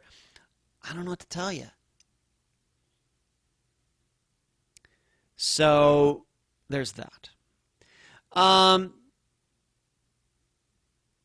top of that, moving on to another part of this, is that just within the last 3 weeks, I guess, I actually spoke to a guy working for a production company. They are thinking about doing an episode on Tom's death. I don't want to give it all away because I guess it's all a secret to the public, and I don't want to ruin it for this production company. If they're going to cover Tom's disappearance and death, fine by me. But I will have you know that I did talk to him, for quite a while. He had heard about me. He contacted me. He was asking me if I had certain pieces of information, and I did send him some information after we were done talking. But I just told him, now, I can tell you that the premise of what they're doing, it's a series, and Tom's would not be the only death that they cover, but it's supposed to be murders. And I just had to point blank tell the guy, maybe. I didn't ask him what other cases his company is covering. I don't know if he would tell me anyway. But if that's what they're doing, I'm guessing that those other ones are much more clear-cut murders, unsolved murders, than Tom's is. It's not that I don't want Tom's case to be covered. Anybody can cover it, and I hope they do a fine job. But I wanted to make sure that this guy is getting all the information. I don't want to ever put myself in a situation where I'm talked to by somebody about doing something, and then when they do it, it goes bad, and I knew something, and I should have said something. I never want to put myself in a position like that. So I just told him everything that I thought. I don't want to be guilted. I don't want to feel guilty down the road somewhere. But I could get the feeling from this guy that and before he talked to me, I could tell that he spoke to several people connected to all of this that has been going on since Tom's disappearance at the time came on the radar when we covered it in the summer of 2018. But this guy talked to a lot of people that you've heard me talk about, been mentioned, and it was interesting. I don't want to, like I said, I can't say too much, but it was an interesting conversation, and I just wanted to make sure he understood that this is my position as a guy who has covered over 200 disappearances. I have more missing persons experience than anybody else this guy's going to talk to ever. And I made sure that he knew my point of view on everything that has gone down. And yes, we did talk about Pine Gregory. And yes, we did talk about Tom's family. And yes, we did talk about Tom's friends. And yes, we did talk about Phil Klein. Yes, I talked about all of those names came up, of course. But most important to me was me giving him my insight and comparing Tom's death to other disappearances that I've covered, and what he needed to watch out for if they are going to cover Tom's death. So I continue to believe that August of 2019, that meeting is the definitive meeting. I think everything that has gone on, it's 2 years now. I just don't think any progress has been made. And I don't know how any progress is going to be made. I'm not saying there can't be progress being made. There very well, maybe there are still tons of things to do. But it just doesn't seem to me that anything's been done in the last 2 years. So if there's something to be done, I don't know what people are waiting for to find more facts, because there are no facts that have popped up since that meeting that can be added to the pile. I think by the time August of 2019 rolled around, all the facts that could be gathered were gathered.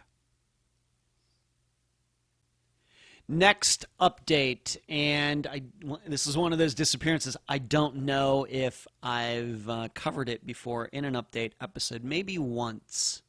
Maybe. Kimberly Raymer. Kimberly Lauren Raymer was a 17-year-old from Opp, Alabama. She was a popular girl and was getting ready for her senior year of high school. On August 15th, 1997, 25 years old now. Wow. She went over to her boyfriend's house, but made sure to be home by 11:30, her curfew. After 36 hours of not seeing her, Kimberly's father discovered her bedroom had been ransacked. She was never seen again. Maybe to go a little bit further into the details, if you forget them, actually Kimberly was from Florida, the Panhandle of Florida. She was there in Opp, Alabama to see her father. And she was home alone. He came home, thought she was in her room. I think he might have gone to work the next day, didn't think much about not seeing her. And like I said, it was just one thing led to another, nothing necessarily suspicious or anything, but just people going about their daily lives, not realizing that Kimberly was missing. And as was stated there, when finally her bedroom was checked, there were signs of some sort of struggle, fight, violence of some type, although I do not think that there was any blood or anything. You also might remember that at the time when I had Kimberly's mother on the program, and this sometime in 2018, I'm thinking this was before my mother died in 2018, we talked about one guy in particular, and it just happened to be Kimberly's older sister's boyfriend, who the family now in the 21st century views as a suspect. Talked a little bit about that, and which is I guess one of the more awkward situations we've discussed in any disappearance when you have something like that. Could it be that a sister's boyfriend killed the sister's, a sister? Maybe this would be like Mandy Stokes' disappearance, where there is at least one theory that maybe her brother caused her disappearance. I'm not saying I believe that, but it's out there. So, but I don't know the entire history of what has gone on in Kimberly's disappearance since 1997.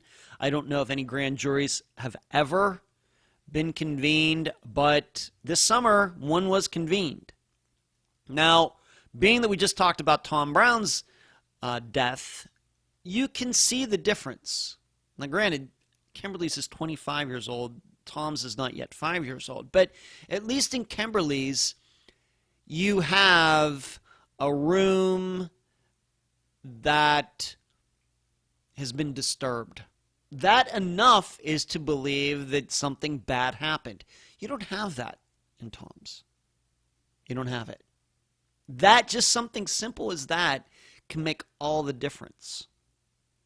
If it was Tom who disappeared like Kimberly did and his room was ransacked, it would be a totally different situation. Now, what has come of this grand jury? It is now over as of the recording of this episode.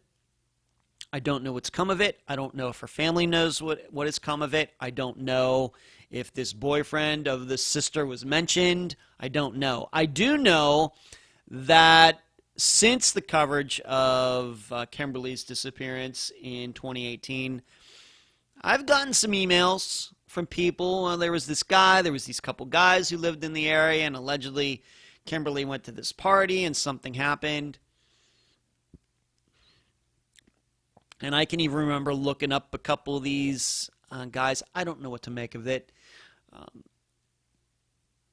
You hear a lot in disappearances like this. It does seem like you do get people coming out of the woodwork to say things. I don't know if there's any truth to any of it. But that would be, I guess what we would say, that would be an alternate theory. This would be a theory that is different from this sister's boyfriend having done something. But, it was weird in doing this episode and lining all of these updates up that I was going to talk about, that I am going to talk about before we're done here today. It's amazing how much Kimberly Raymer's disappearance is like Evelyn Hartley's. I think what we don't know is, was Kimberly, and it is Kimberly, not Kimberly, Kimberly, Kemberly, that we don't know if she was targeted or not. It's taken for granted that she was. Why? Because there were signs of violence in her bedroom and she was missing. But you get into that situation like with Evelyn Hartley. Or maybe even Janelle Matthews, if you want, and we'll be talking about her, of course, eventually. In Evelyn Hartley's disappearance from La Crosse, Wisconsin in the 1950s, she was babysitting. She's gone. The baby's still there. Whoever got into that house, was she the target, or did the person get into the house to steal from it, and then she's there, and they're like, oh my, this girl's seen my face. I got to take her with me. We don't know. We still don't know. And that was, 1954 something? Almost 70 years ago. And nobody to this day knows. So with Kimberly's, all I would say is, I don't think, maybe, once again, looking back, hindsight 2020, looking at the coverage of that episode, that we can totally be sure that she was actually the target. It very well may be somebody knew that the father wasn't home. The father lived by himself, didn't live with other people. The person knew that the father wasn't home. So the person thought, I'll just break into this house, steal some things. And person goes in there, and there's Kimberly, and they get into a fight. She tries to run into her room. This person or persons track her down. She tries to fight them off, and, she gets taken away. That fits the facts as much as Kimberly's sister's boyfriend, knowing that Kimberly was going to be up there in Alabama, and went up there and tracked her down, stalked her, and did something to her. But I can kind of see both situations. And as you continue to think about Kimberly's disappearance, I think you should consider an Evelyn Hartley type of scenario, where we're just not sure, was Kimberly the target, or did she just happen to be there? Consider it. Now, I should say, I don't know what brought on this grand jury. I don't know if new information was discovered. I don't know anything about that. If I knew, even if I was allowed to tell you, I would. I don't know. I don't know why after almost 25 years this grand jury was put together. What changed? Is there a new sheriff, a new district attorney in town? Did somebody come forward? Was there a tip? I don't know. Next, disappearance, Alyssa Turney. Alyssa Marie Turney was a 17-year-old from Phoenix, Arizona. She was the studious type, but also had rebellious tendencies, and she had a boyfriend. On May 17th, 2001, she was taken out of school early by her stepfather. He took her to lunch, then home. Then he went out to run some errands. When he came back to the house, Alyssa was gone. She was never seen again. Within the last year, this stepfather has been charged with Alyssa's death, and this is another one of these updates in which we're waiting for a court date. Is a trial going to happen? What exactly is going to go on? The big question for me continues to be, what exactly brought this all on after almost 20 years? What changed? Does anybody have that answer? Did somebody who knew something back in 2001 come forward?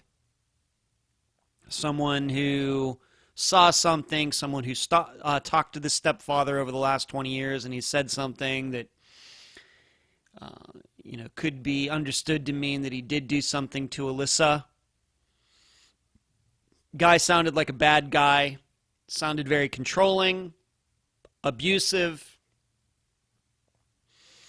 but we just have to remember that Alyssa's disappearance didn't just happen within the last 5 years. This was, like I said, May of 2001. So we've already, I guess just a few months ago, just passed the 20-year anniversary of this. So we just don't know. No trial yet. I've not seen anything anywhere regarding what is going to be going on. I have to tell you, from what I know, and I have not kept on every single detail, but this is kind of like Tom Brown's, in that maybe a murder happened. I don't know how somebody is going to actually prove that to a jury, because the defense gets a crack at the jury too.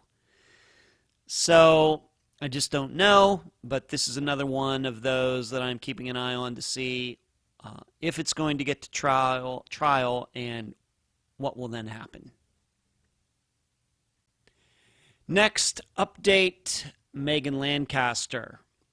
Megan Nicole Lancaster was a 25-year-old from Portsmouth, Ohio. She was a mother and high school athlete. On April 3rd, 2013, Megan had gone shopping with her mother, but then went off by herself. A little later, she called to say she'd be home shortly. Megan never arrived. Her car was found a couple days later. She was never seen again. I'm guessing that at least for some of you, this is a disappearance that is fresh in your minds, because this disappearance we just covered, talked about this in July when I was on Dr. Telesco's show. It was a combination of talking about Megan's disappearance, as well as talking about small-town corruption, Mike Moran, and all of that. And this is another one, I guess you could say, that we're waiting for a trial date. But everybody should know that this trial regarding Mike Moran and whoever else is going to be put before a jury to be judged, this has nothing to do with Megan's disappearance. Now, granted, her disappearance might have something to do with what Mike Moran and others might have been involved in, but we have to remember there is no proof, no evidence that I've seen that shows that Mike Moran is connected to Megan's disappearance at all. No allegations that they saw each other that day. No allegations that they were supposed to meet that day. No evidence that he was in her car. Anything. Given what I think I know about Mike, I guess it's conceivable. But nothing. So just keep that in mind. So this is a trial we're waiting for, but it's not because it's necessarily connected to the disappearance. However, I will say this. It very well could be that in the course of this trial, and it seems like Mike is pleading not guilty. In fact, he wanted to defend himself. I don't know if the state of Ohio is going to allow him to do that. But it very well could be that what we find out from what was going on, if it was going on with Mike and others, it might give us more insight into what could have happened to Megan. It's very possible. However, I will tell you my experience. We have to remember, covered this disappearance not quite 3 years ago, that this disappearance seems more like a drug disappearance than anything having to do with power or forced sex, prostitution, anything like that. That's the way it seems to me. So, given that, I'm not inclined to lean toward the idea that Mike had something to do with the disappearance.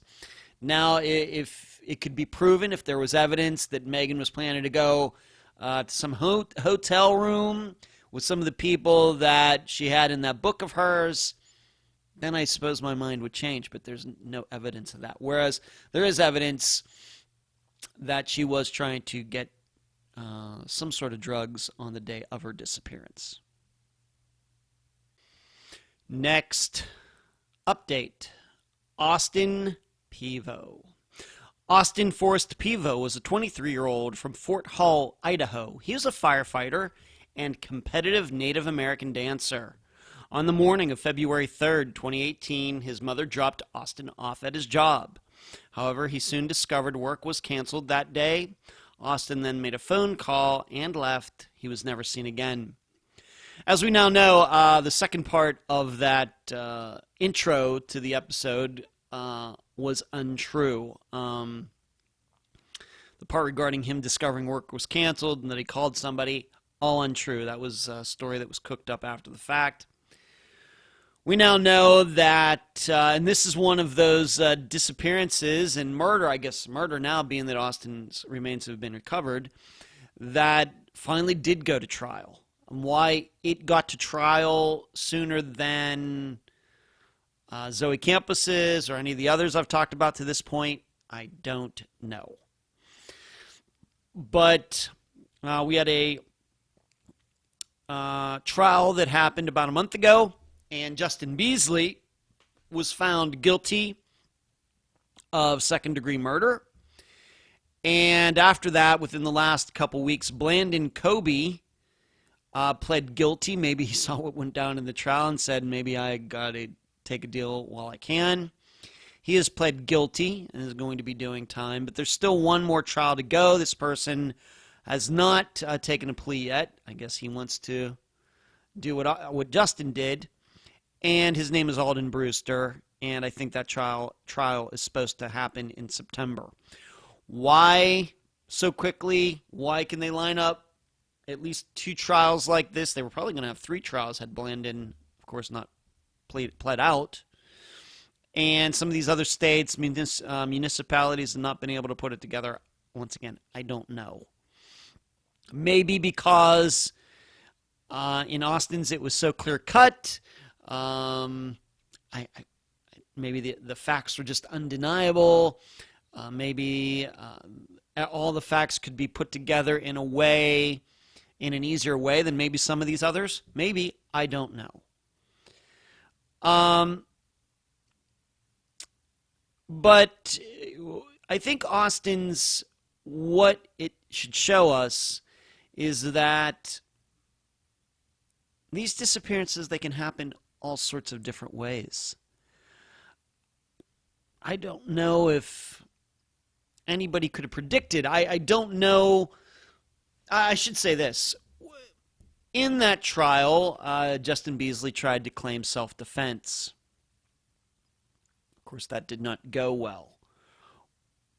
What actually went on, I have to admit that Austin's mother, she's explained it to me through text messages, but it's hard to get an idea of what actually really did happen because all the people who are involved, who are still alive, are going on trial. All we know is that this defense, it was self-defense. This is why, or at least in Justin's case, he tried to plead self-defense.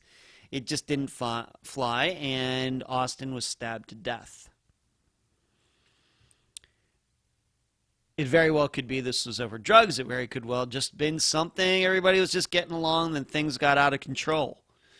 But it was an argument that eventually, it seems like it eventually became 3-on-1.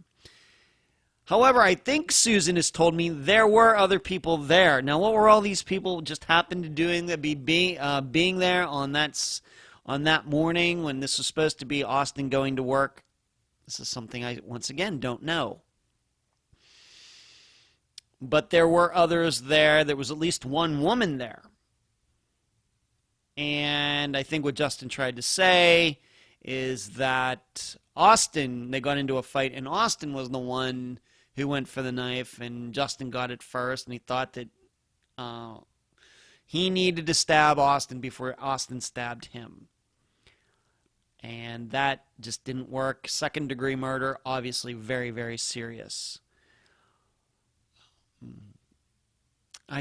You have to believe that if Austin thought that something bad was going to happen there that morning, he wouldn't have gone. So this just shows you how quickly these things can happen. Now, we have other disappearances where we kind of believe the same thing. So maybe Austin's, the scenario is not as rare as we think. Maybe we might think that on, for example, Angela Green's and her husband. It's just a spur of the moment, something spur of the moment happened. Maybe we could even believe that for Zoe Campus's and several others, that something started out as harmless. It's people, these suspects, Carlos Rodriguez in Zoe's case, did not mean to kill Zoe that night. He had no plans when she was coming over there to kill her, but that's what happened. It very well could be the situation here, that a beef went much further than it was supposed to go. But all we know is that the jury did not buy the self-defense angle. Maybe there will be one of these days where we can get the transcripts to really see the word for word. But that's where we stand with Austin Pevo. One trial to go, and they sure did get to trial really fast compared to everybody else, although even with this one, this was supposed to happen last year and it got pushed to this year, but at least they're getting it done there in Idaho, and we all appreciate that. I don't know what's up with all of these other courts. Next update. Jonathan Estes. Jonathan Paul Estes was a 35-year-old father of two from Bogue Chitto, Mississippi. It's probably still one of the coolest town names that we've had on the program. He worked in construction and was active in his church. On June 2nd, 2018, Jonathan was at home and spoke to his friend. Jonathan then said he was going outside to see why the police were going up and down his road. He was never seen again. This is another trial we're waiting for, but it does not have anything to do with Jonathan's disappearance. It has everything to do with his wife selling a piece of machinery called a bobcat that she was not permitted to sell because it wasn't hers. This bobcat was Jonathan's father's. And in fact, even when we covered Jonathan's disappearance, that piece of machinery was still missing. After the episode came out, it was found, given back to the family, and she was charged with some crimes regarding this, to this point, she is still pleading not guilty. I have it here in my notes. This has to be the longest wait for a trial regarding the theft of a piece of machinery ever in the history of the United States.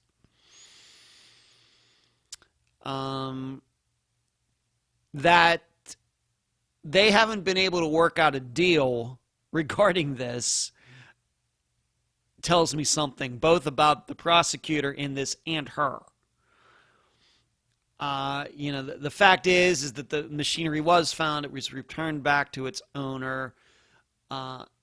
She shouldn't have done it. She should at least pay something. Did she attempt to steal it? It's just hard to tell. I just don't know enough about it. I know that Jonathan's family thinks that she attempted to steal it. Of course, they also believe that she could be responsible for Jonathan's disappearance. I think you could read between the lines on that from that episode. But if you'll remember, this is a trial that was supposed to happen, I think, in late 2019. Not 2020, of course. 2019. And here we are 4 months away from that. 4 months from the 2-year anniversary, and still nothing has happened. Not sure what to make of it. I could see if this was a situation where she stole a bunch of money and spent it on Hawaii vacations and everything. I can understand it would be a big deal, but being that this machinery is found, it was returned, you'd think it all would have been resolved by this time, whether or not a disappearance happened that could be connected to it or not. So I don't know what's going on there. The big point about Jonathan's disappearance in general is, I'm still wondering, he's talking to this friend, and if you remember, I got to talk to this friend who spoke to Jonathan that day. Said something about the police outside, going to see what's going on, never seen again. Was Jonathan just making it up? Is this a situation where he did walk off? Feeling depressed or something, and he was just making that up to make it seem like when he did disappear that the police could have done it? Maybe. But it sure is curious, and going back to that episode, you would discover that Jonathan's wife, this is also the episode, if you're kind of foggy on what it was, this is the one where Jonathan actually took a video when he went over to his old house. He and his wife were breaking up. He was videoing her as they were talking, as he was waiting for the police to show up. It's that disappearance. So, but she was friends with at least, one of the cops in the area, and then, of course, he's talking about the police, but I just don't know. But there seems to me maybe something of a foul play nature with Jonathan's disappearance, but there's no proof of it. But that last statement he made on the phone before he hung up is certainly curious. Next disappearance, Molly Miller and Colt Haynes. Molly Miller and Colt Haynes were respectively 17 and 21 years old from Wilson, Oklahoma. They'd only known each other a week, but might have been headed toward a relationship. On the evening of July 7th, 2013, Molly and Colt were passengers in a car that got involved in a police chase. The vehicle got ditched, and the driver made it back to his house the next morning. While Molly and Colt seemingly got lost, trying to call friends to pick them up. They were never seen again. And this is another one of the disappearances in which I'm going to read a news article, and this has to do with the FBI now getting involved in the investigation into actually what happened. Molly Miller and Colt Haynes disappeared 7 years ago after a car chase in Wilson. The two were in the car with an individual named James Con Nip when they led police on a high-speed chase into Love County July 8, 2013. That's when Paula Fielder, Miller's cousin, says Nip drove the car off the road and into the woods near Long Hollow and Oswalt Road in Love County, before abandoning Haynes and Miller with the car in the woods. Molly and Colt called multiple people during the night to try and pick them up, Fielder said. The next morning, there were 4 individuals who were out searching for them, and they even went to Con's house to find out where they were. Nip denied being with them, but the individuals had Colt on the phone with them. Colt talked to Nip and told him, "Tell them we're out where we're at so we can get out of here." The 4 individuals that day searched for Miller and Haynes for 4 hours before calling off the search. Molly's phone went dead around 9:39 a.m. Colt's phone went dead around 9:57 a.m. on July 8th, Fielder said. That's the last time anyone has spoken to either one of them. Miller's family declared her officially dead in January of this year, 2021. Fielder said she doesn't believe the Wilson Police Department at the time had the resources or manpower for this kind of investigation. They knew who Molly was, Fielder said. They didn't take this seriously. They took this as a runaway. In April, Fielder said an informant came to her with information about Miller's death, information she brought to the FBI. The information was good enough, quote unquote, that Fielder convinced them to come forward to the FBI, who opened up their own investigation into Miller's death in May. Miller is a native Chickasaw, so under the McGirt ruling, the FBI picked up the case. There's no doubt in my mind that we've seen what we've been told, and what the FBI has been told is true, and they have to follow through on the rest of this, Fielder said. Fielder said she believes, though, through what she's been told, that someone witnessed what happened to Miller and Haynes, and that she believes there will be charges brought against someone this year in connection to their disappearances. The family is holding out hope that this new information and a new, fresh set of eyes will finally give them the answer they've been seeking for 8 years. So now you can see why the FBI finally got involved after 8 years. To read that line again, Molly Miller is a native Chickasaw. So under the McGirt ruling, the FBI picked up the case. Being that Miller, I guess Molly, at least partially, is Native American.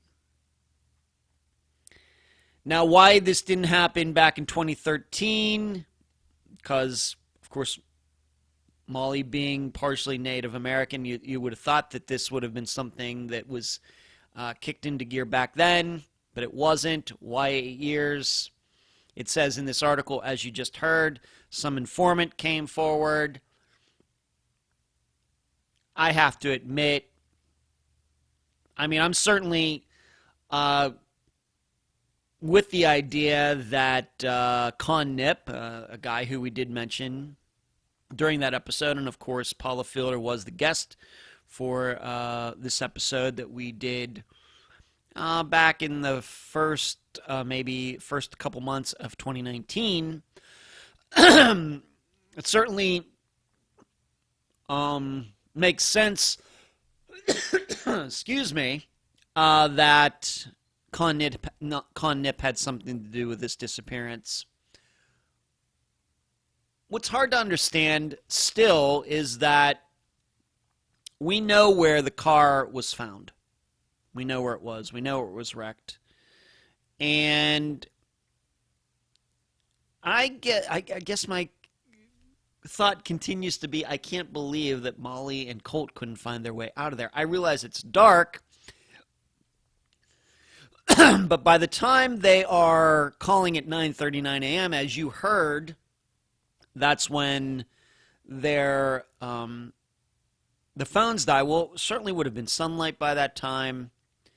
You could call 911 they could triangulate where the phones are and do all of that. Maybe they didn't want to do that, maybe because they were in the car chase the night before. But I think, if you're stuck out in the middle of nowhere and you don't know where you are, I think something like a car chase, and you weren't driving anyway, you were just passengers in it, I think that would fall to the wayside.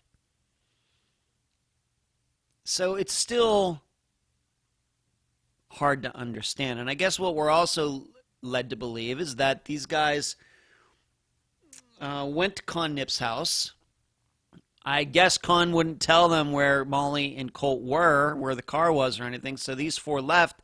And then right after that, Con by himself, Con with others, went back out to where he knows he ditched the car, and Molly and Colt just happened to be there.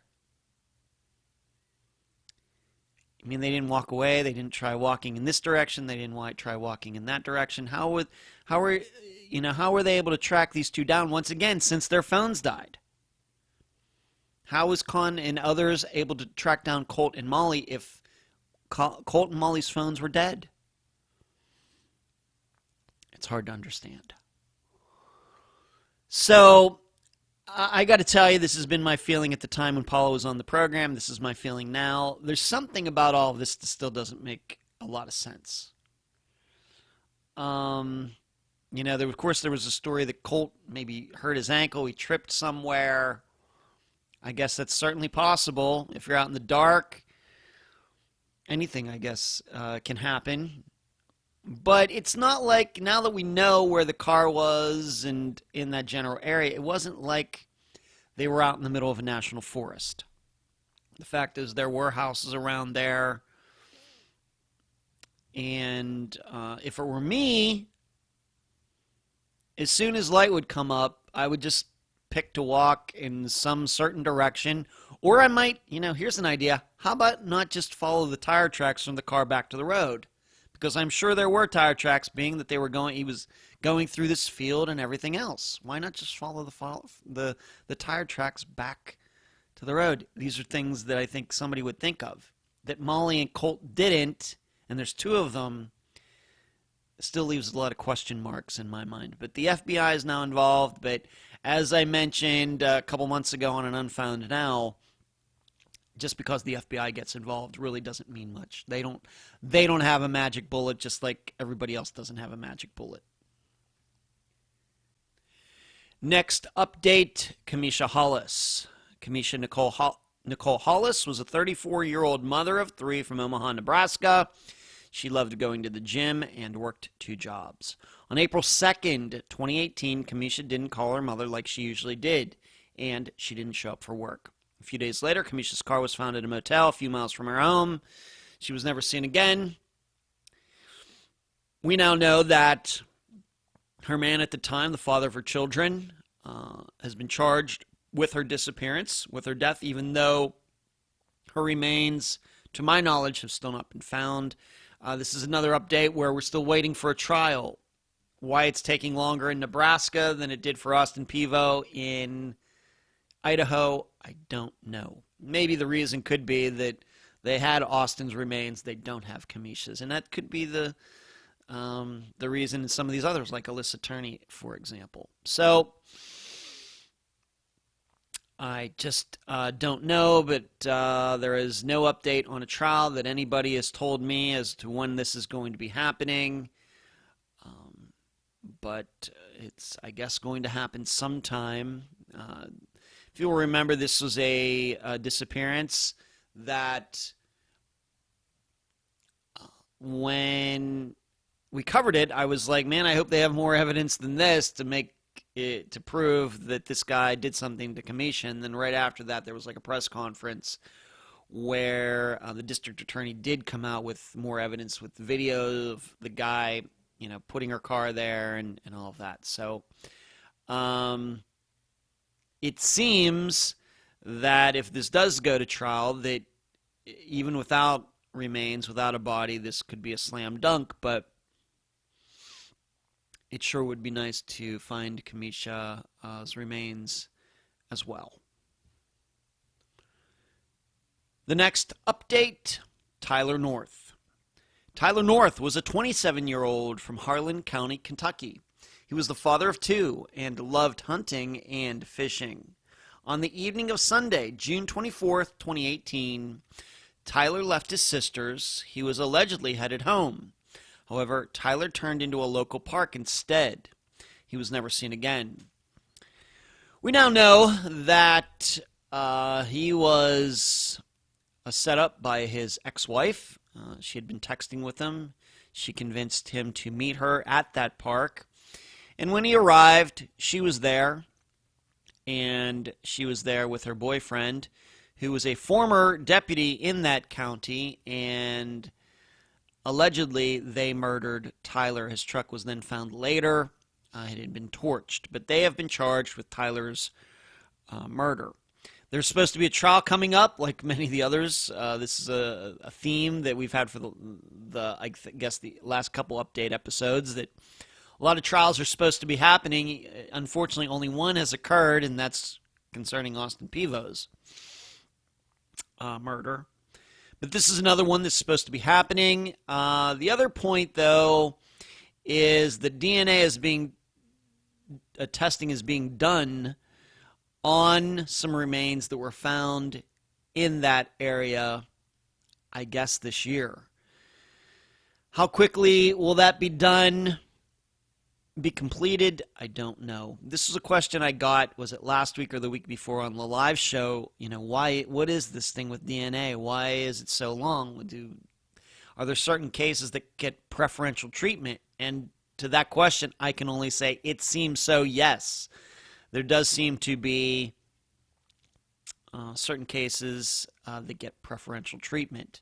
I can think of like Ronald McNutt's with his truck and a body being found in it 5 years ago. Still, it's not been proven that it's Ronald in his truck. That's a case from California. So with Tyler North, they're doing DNA on some remains that were found somewhere around there. Could be Tyler, could be somebody else. But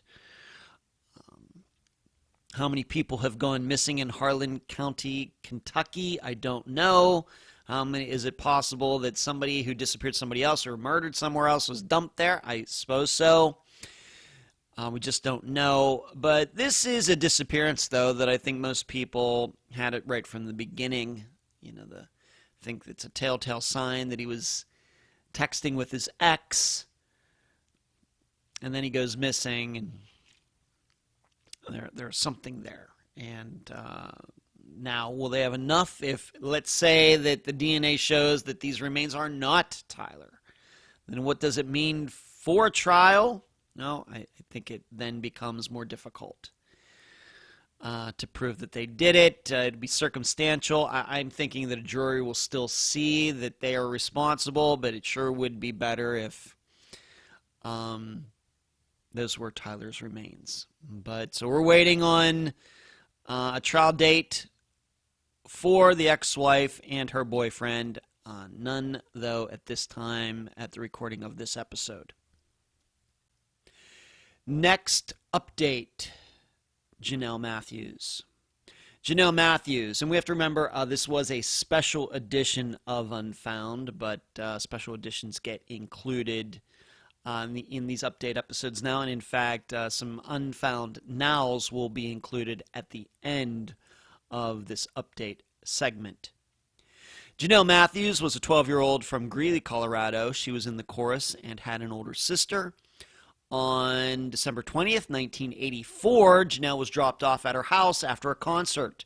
There was no one home. When her father arrived an hour later, Janelle wasn't there. She was never seen again.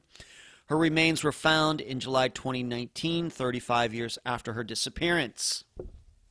And we must remember that her remains were found by accident or by luck, by a crew digging some sort of natural gas line or something south of Greeley, and came across her remains that were buried. We are, of course, waiting for news on when a trial is going to happen for Steve Pankey. I think everybody now knows that I interviewed him late September, early October somewhere in there, the fall of 2019, coming up on 2 years. I can't believe it. It's incredible. And I think also many of you know that earlier this year, what was it? The show 48 Hours used the segment recording that it was not permitted by me. They did not have my permission to do so. They did it anyway. And so there was an idea that maybe this trial was going to happen in July. It did not. And so it's been pushed back like so many of these have.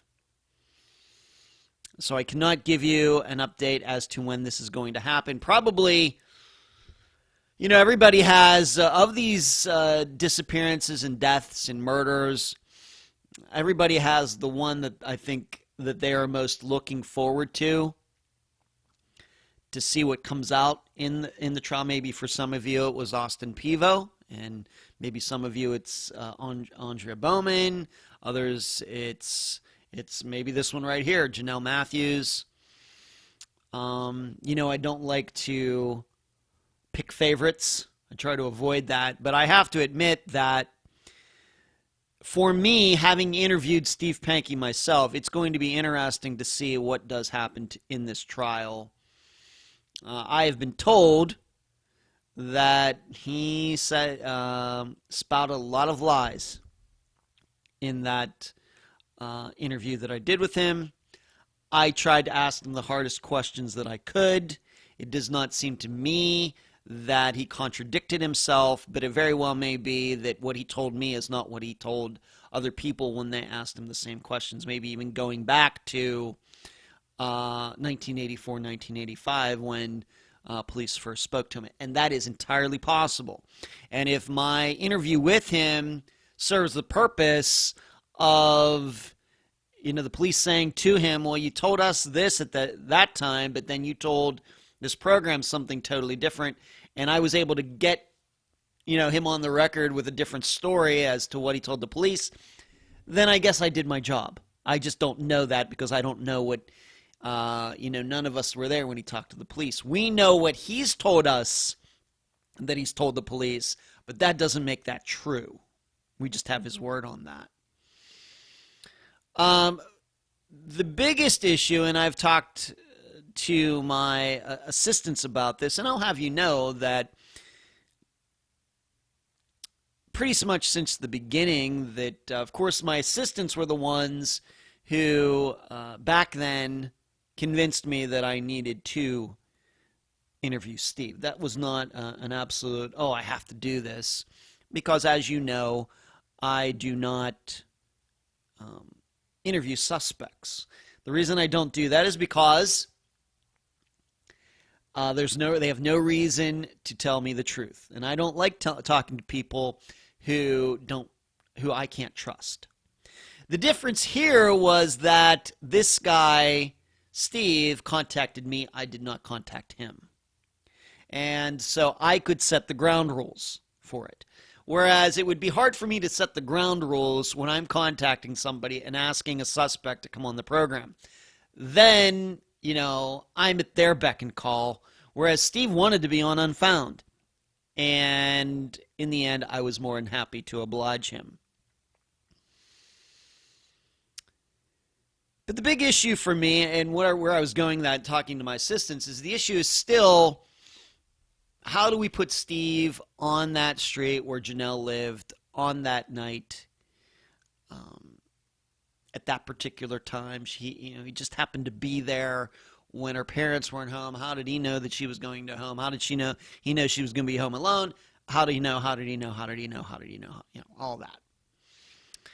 And I will give you an example. My assistant, Cherie, she certainly has a different opinion than I do. She certainly believes that Steve killed Janelle. I don't think she'd mind me saying that. In fact, I think we've talked about that publicly, maybe even on at least one of the live shows where she is the moderator. For her, it's just enough to know that he lived in the area. And that's fine. But I will tell you that since the last update, we may now be able to connect all of that, the geography of that that evening night of December 20th of 1984. And part of it is to remember that where this concert was not at Janelle's school. It was a concert that these kids put on at a bank. A Christmas caroling concert at a bank. This is the type of thing, I guess, that's done in small towns. And in fact, I can even remember several years ago, having moved here to Florida, I was at a Starbucks Christmas time. I don't even remember what year it was. It was after Unfound got started, but maybe just that first year, maybe 2016, maybe. And I'm sitting there in Starbucks, and all of a sudden, all these kids show up, and with their teacher, chorus director or something, and they put on a concert in this Starbucks. I mean, I didn't know it was going to happen. But so that is important, because I have been told that earlier that day in that same bank, Steve had been there, and I don't know if he was trying to get a loan or something, and he had had an issue with somebody who works at the bank. So, if we're to believe this, that on the same day that Janelle Matthews and these kids sang at the bank, earlier that day, Steve was at that same bank. Now, that would certainly be something. You know, the problem is that this is 37 years ago, and I'm not saying that this person who told me this is lying, but are we sure it was the same day? It wasn't a few days before. We know how people's minds, memories can change. Now, the big question is, well, if he was there at the bank earlier in the day, what would have caused him? Because this chorus, I mean, we know, was the bank open in the evening? Did he show back up at the bank? Did he have, it was going back to continue the argument or something? And the chorus concert was going on, and that's how it maybe got started. Maybe. I guess my issue is that this concert was put on the evening at a bank. You know, there's a reason there's a thing called banker's hours. Was this bank open for business at 7? It seems, I guess it was, being that the kids were there singing. I mean, that would be the reason that they're there. So, but this is what I've been told. You know, what could be the connection between Steve, Janelle, this chorus concert, her going home? We have to remember with Steve's former co-worker. How could that all be tied up? What might be, if we know that Steve was at the bank earlier in the day and had a problem, maybe there's something there. But the issue, though, is we hear a lot about these types of coincidences and other disappearances, and nothing ever comes of them. But I thought I might just put that out there for all of you to think about it. The next update, Cameron Raymer. Cameron William Raymer was a 29-year-old from Oceanside, California. He was known as a very friendly guy and was into surfing. On October 6th, 2011, Cameron was at the Fairmont Hotel in San Francisco. Not long after 11 p.m., he was kicked off the premises for inappropriate behavior. He was never seen again. And I think all of you remember the work that I put into Cameron's disappearance in 2019. This is not so much an update, but I guess you might call it the opposite of an update. If you can believe it,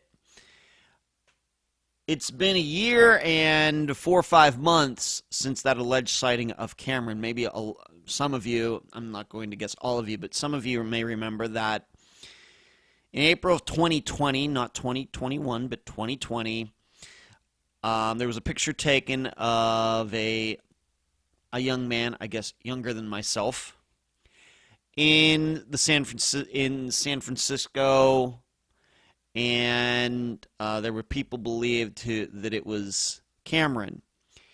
a year and some months later, we still don't know who that guy was. And it's very frustrating to me. Now, I should say I got this right. It is amazing how many times pictures, video is taken are taken of somebody who is missing, and it's allegedly that person, and then the person who took the picture, the person who took the video, then can't track that person down again. It is amazing how much this happens. And I had to be honest with his mother, Valerie, at the time. And once again, I don't like being negative, but it's one of those curses of kind of knowing too much that I'm not surprised that a year and so many months later, we still don't know who this person is. As I have said other times when this has come up, that if you think that you have noticed a missing person, whether it's I don't care who it is. I don't care if it's an unfound disappearance or not. If you think that you are in the company of a missing person, you do not let that person out of your sight. I don't care what else you have going on. I don't care what else other appointments you have. I don't care. I don't care. I don't care. Make arrangements. Use your cell phone. Call somebody. You're supposed to pick your child up at school, and you think that this person who's standing next to you at an intersection is a missing person. You call somebody to pick your child up. You do not let this person on your sight. You call 911 and you stick on this person until somebody in a position of authority shows up to question this person. That's what you do. This is why I was totally suspicious of this when it happened in April of 2020. What kind of person takes a picture of a guy they think is a missing person and lets that person out of his or her sight?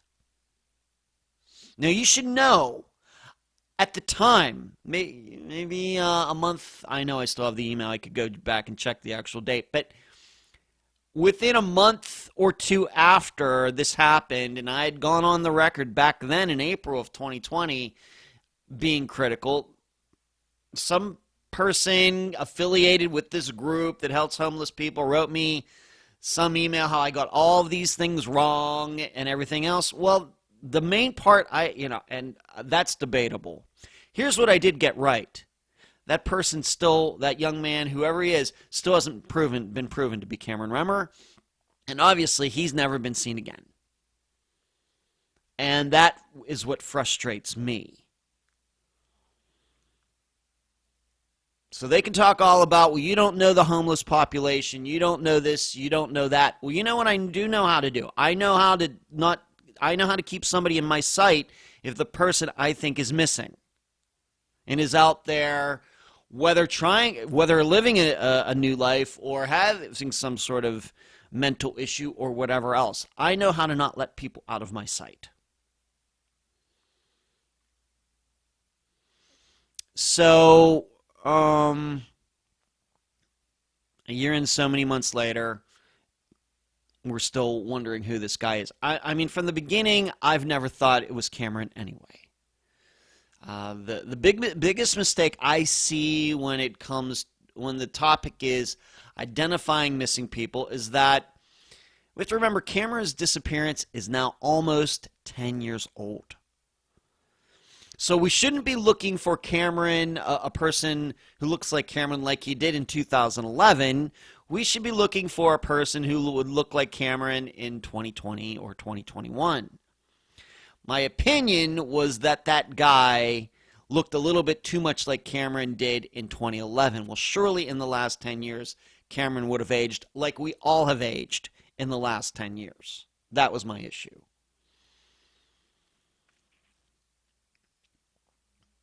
So that guy has still not been identified. And it's sad. I don't like it like this. I wish it was Cameron. Looking at the picture, I talked it over with my assistants. They looked at the picture.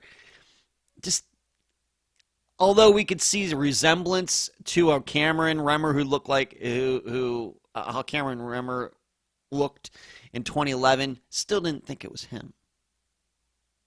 Or it was he, to use correct English.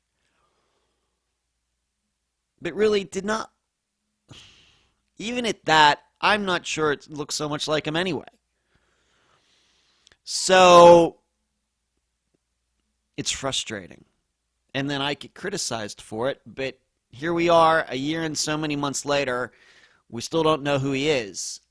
These people who started this, they're the ones who are there. They're the ones who took the picture. They're the ones who are doing all of this. If we're going to do this, then they're not above criticism. They're the ones that put themselves out there. So, still nothing. It's very, very frustrating with this. And I realize that all of the other things that were going on with Cameron, the drugs, the security guards, the phone call to the woman who I still can't mention, everything else. But I think that, this is a big deal.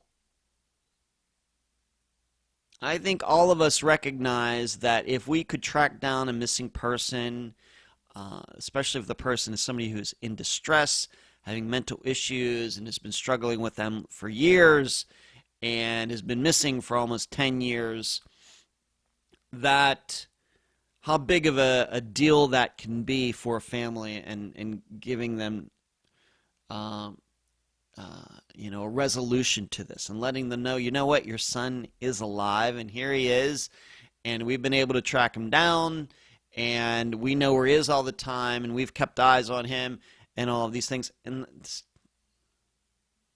that has to be bigger than anything else any of those people are doing in their lives at that particular point. It would be bigger than anything I'm doing in my life, including this program. Trust me.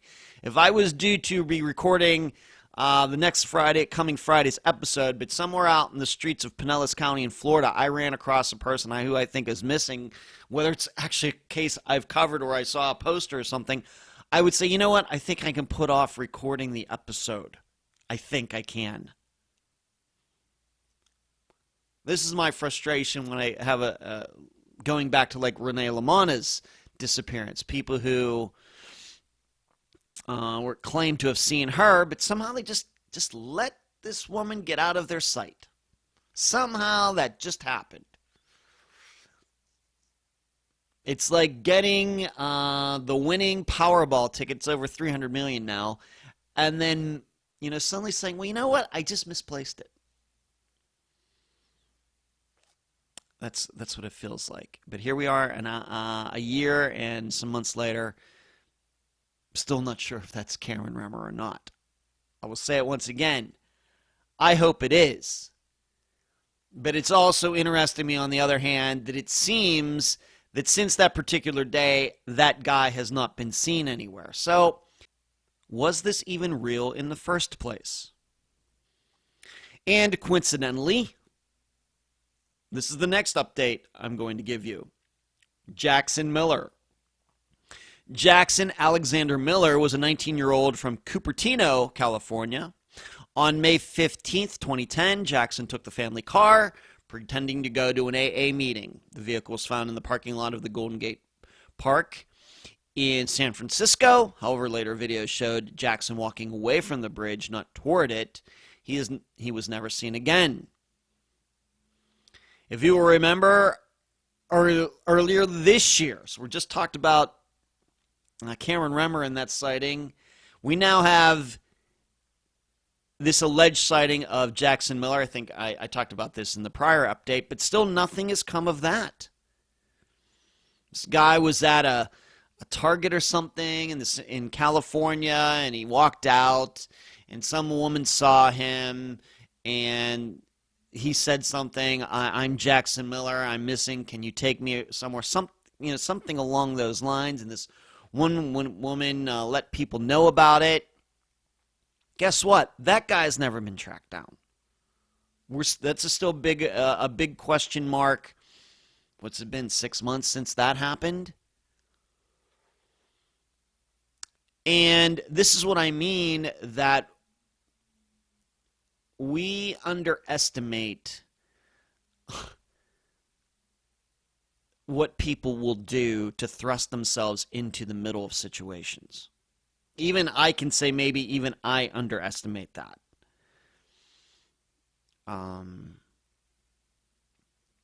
This is another one, just nothing has come of it. Even though this woman says that, I am just so suspicious of all of this. If this guy said this, then why did you let this guy who claimed he was Jackson Miller get out of your sight and said he was missing? Why did you do that? And once again, going back to Cameron Raymer, if you believe that's Cameron Raymer, why did you let him out of your sight? So nothing has come of this sighting. The only thing I would say regarding this Jackson Miller sighting is this sounds like certainly a hoax. Whereas the other one, I'm not going to put it on the person who took this picture as a hoax. It's just, but I'm not entirely sure it's totally legitimate either. It's just somewhere in between. Whereas the story this woman tells, it's just not believable. And we don't know where this guy went, and did he have a car, and all of this stuff. And once again, this is a situation we have to remember. This would be Jackson Miller. This disappearance is over 11 years old now. And looking at the picture, now of course he's wearing a mask. These are the COVID days. It really looks like Jackson as he would have looked in 2010. If if he even looks at them all, these days, somebody has a mask on, a lot of people start looking alike. So even so, the hairline and everything is just as it was, it seems, in 2010, where even myself, and I'm not a guy who is balding very quickly, my hairline is even different than it was 11 years ago. So that once again calls into question the whole thing. But I just wanted to give you the update. That sighting and this woman who had this story, nothing has come of that either. Next update, Brian Cook, although I'm very limited on what I can say about it. Brian David Cook was a 37-year-old from Oceana, West Virginia. He was a military vet and a father. On July 26, 2011, Brian got picked up at his girlfriend's house so he could buy a truck from his stepmother. He allegedly got to this destination but didn't buy the truck, then left. He was never seen again. What I can say is that Brian's ex-wife, Christine, who was the guest for the episode, is continuing to do some very diligent work. A little over a month ago, she texted me out of nowhere. I sent her some of my opinions, further opinions on Brian's disappearance, and she's working very hard on it. So I have been in contact with her. Like I said, I hadn't spoken to her for a while. I don't know how long it had been, and then out of nowhere she texted me, and we had some exchange of information, etc. But Brian's disappearance is one of those I think could go in a variety of directions. And I think maybe it was even obvious if you go back and listen to the interview that I did with Christine that the way I lean in his disappearance is different than the way she leans. And I would say that in just speaking to her within the past month, it's still that way. And in fact, I got to be honest, I think it's even cloudier now than when we did what happened to Brian than when we did the episode. And that is not a criticism of Christine. I think she's doing fine work, but sometimes that's the way it happens. The more information you get, the more unclear things can be. It seems like it would be the opposite, but sometimes that's the way it works. I continue to believe that a variety of scenarios are possible. It very well may be that Brian was in that store and got dragged out by people and something happened. It very well may be that this guy who had been talking about murdering Brian could be telling the truth. On the other hand, it very well may be that Maurice is telling the truth, and he dropped Brian off at this post office, and Brian was talking about these girls he wanted to see and went to see them, and something happened. It very well could be that also Brian, given who knows what was going on with him that day, could have walked off into the woods and died. I have to be honest, I think they're all possible at this point. I don't know if there are any facts to dispute any of them. But in having some correspondence with Christine within the last month, it's clear to me that she's doing all of the right things, and I especially give her credit being that she's an ex-wife. However, we have to remember she and Brian do have a child together, and so I know that is the main motivator for Christine, and I give her all the credit in the world for that. Next update. Frederick Joe Bain, otherwise known as Little Joe. Frederick Joseph Bain, Little Joe to those who loved him most, was a 23-year-old from Marshall, Texas. He had multiple siblings and loved to fish. On the night of January 25th, 2001, while living with friends, Joe got a call from an unknown person. Joe immediately left the house walking, saying he wouldn't be back that night. He was never seen again. I think I said this maybe in the last update episode, or maybe even the one before that. Of course, with Joe Baines, we're now getting very close to present times in Unfound's existence. I do not know if there is a person who has benefited more from being on Unfound than Little Joe's sister. Jolene. She took being on the program as a motivator. And she has done so much work. We have to remember now, this is a disappearance that is now over 20 years old. In 2001, of course, we're coming up on the 20th anniversary of September 11th. But this is before that, January of 2001. It's over 20 years old. And I think that she is working on this as hard as she ever has. She really took being on the program, she and I talking about some different scenarios, things that she can do, and she's taken it all to heart. She's taken it very seriously, and I very much just like how I talked about Brian Cook's ex-wife Christine, Jolene is another one that I give her all the credit in the world to be going after this as hard as she is. Now, the issue, I think I can say this, and because I know this because I'm not saying every week, but every couple weeks she'll just let me know what's going on. She did this, she did that. She went to the house where everybody was living at the time, where Little Joe allegedly disappeared from. She got the owners to allow them to go in, and a lot of things. Great stuff. Good stuff. Stuff that needs to be done. The issue continues to be, though, that really got to watch the rumors in this disappearance, a ton of them, and they surely all cannot be true. In fact, it may be that none of them are true, and I've talked about that principle before. It's one of those issues where you have all these different stories about what could have happened to a missing person. We know not all of them can be true because they're all kind of going in all opposite directions. The problem is that doesn't then mean that one of them is true. It may mean that none of them are true. This is the kind of situation. All I will tell you, I really can't, once again, she's given me a lot of specifics, and I know that she's done this knowing that I would not publicize them. But these stories are certainly taking the investigation away from that house. And it very well may be that the people who said that Joe walked off like he did might have been telling the truth. I'm not saying I necessarily believe that, but the stories that Jolene is hearing are not necessarily centered on that house and the people in it. But it's still, it's one of those situations we run into disappearances like this. Everybody can tell you everything but what you really want to know.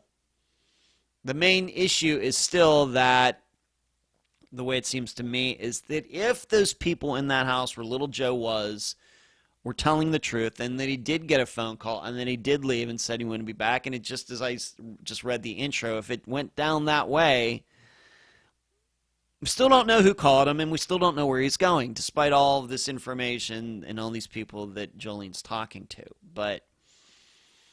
And that's frustrating. But she is doing fine work, and I give her all the credit in the world. Once again, this is not easy. You get up to 20 years, disappearance is 20 years old. It's very difficult. But, so the update is that Jolene, little Joe's sister, really took her experience talking to me for the program as a real motivator, and she's still working very hard at it, and it's been a while since she's been on the program. I continue to counsel her. She lets me know what's going on, and of course I can't tell you about every conversation that we had, unfortunately. These are private. We don't want to. In addition, we don't want to tip off anybody, but she's doing good work. Next update, and this is one. It's probably one of the most considerable ones that's in this update episode. Vanessa Orrin.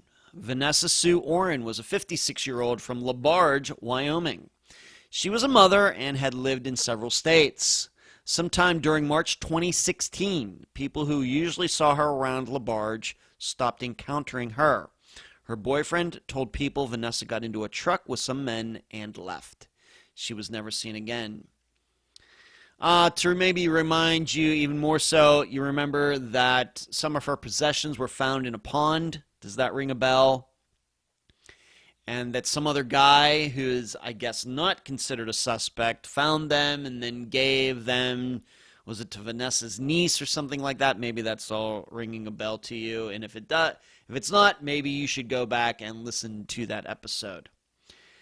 Well, what went on? I don't know if I should do this in chronological order or the way I have it written in my notes. I'll just do it in chronological order. Vanessa's, let me see here just for a moment, being that I'm looking at my laptop as I'm doing this. Vanessa's disappearance, when did we cover it? We covered it, there she is. It came out, just a little over a year ago, August 14th of 2020. Well, on really, we did the episode, Tinker, remember Tinker? She was the guest, Vanessa's sister.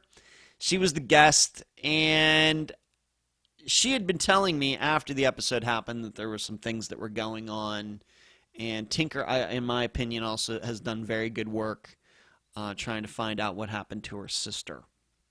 And we kept in contact, and then what happened was on June 6th, of this year, of 2021, so just a few months ago, I got an email, and I am going to be reading it to you, and I will tell you who I think that it was from. And I'm going to be swearing here, so if you have children in the room, I'm preparing you right now. 3, 2, 1, before I read this email with some swear words in it. Here's the email I got. And it was from an email that the name was El Solus Lupus, which in English, that's Latin, in English or Italian, or I think it's Latin, means the lone wolf. And I'll let you know who that is in a second. It says, man, did that mushroom LSD-loving Tinker sell you a fucking story? And Gina and her daughter became a joke to it too. Fame for nothing and glory to a shit name. Ira Wolf, formerly Ira Petrie. Glad made fame on lies. I can sure as hell add some fucking twist. Hit old preacher up if you want God's truth to you fame fuckers. Especially selling my name without contract. Some dollars are owed under UCC and CJS laws. And once again, I apologize for the swearing. You know this is a PG-rated show, but I wanted you to know exactly what the email said.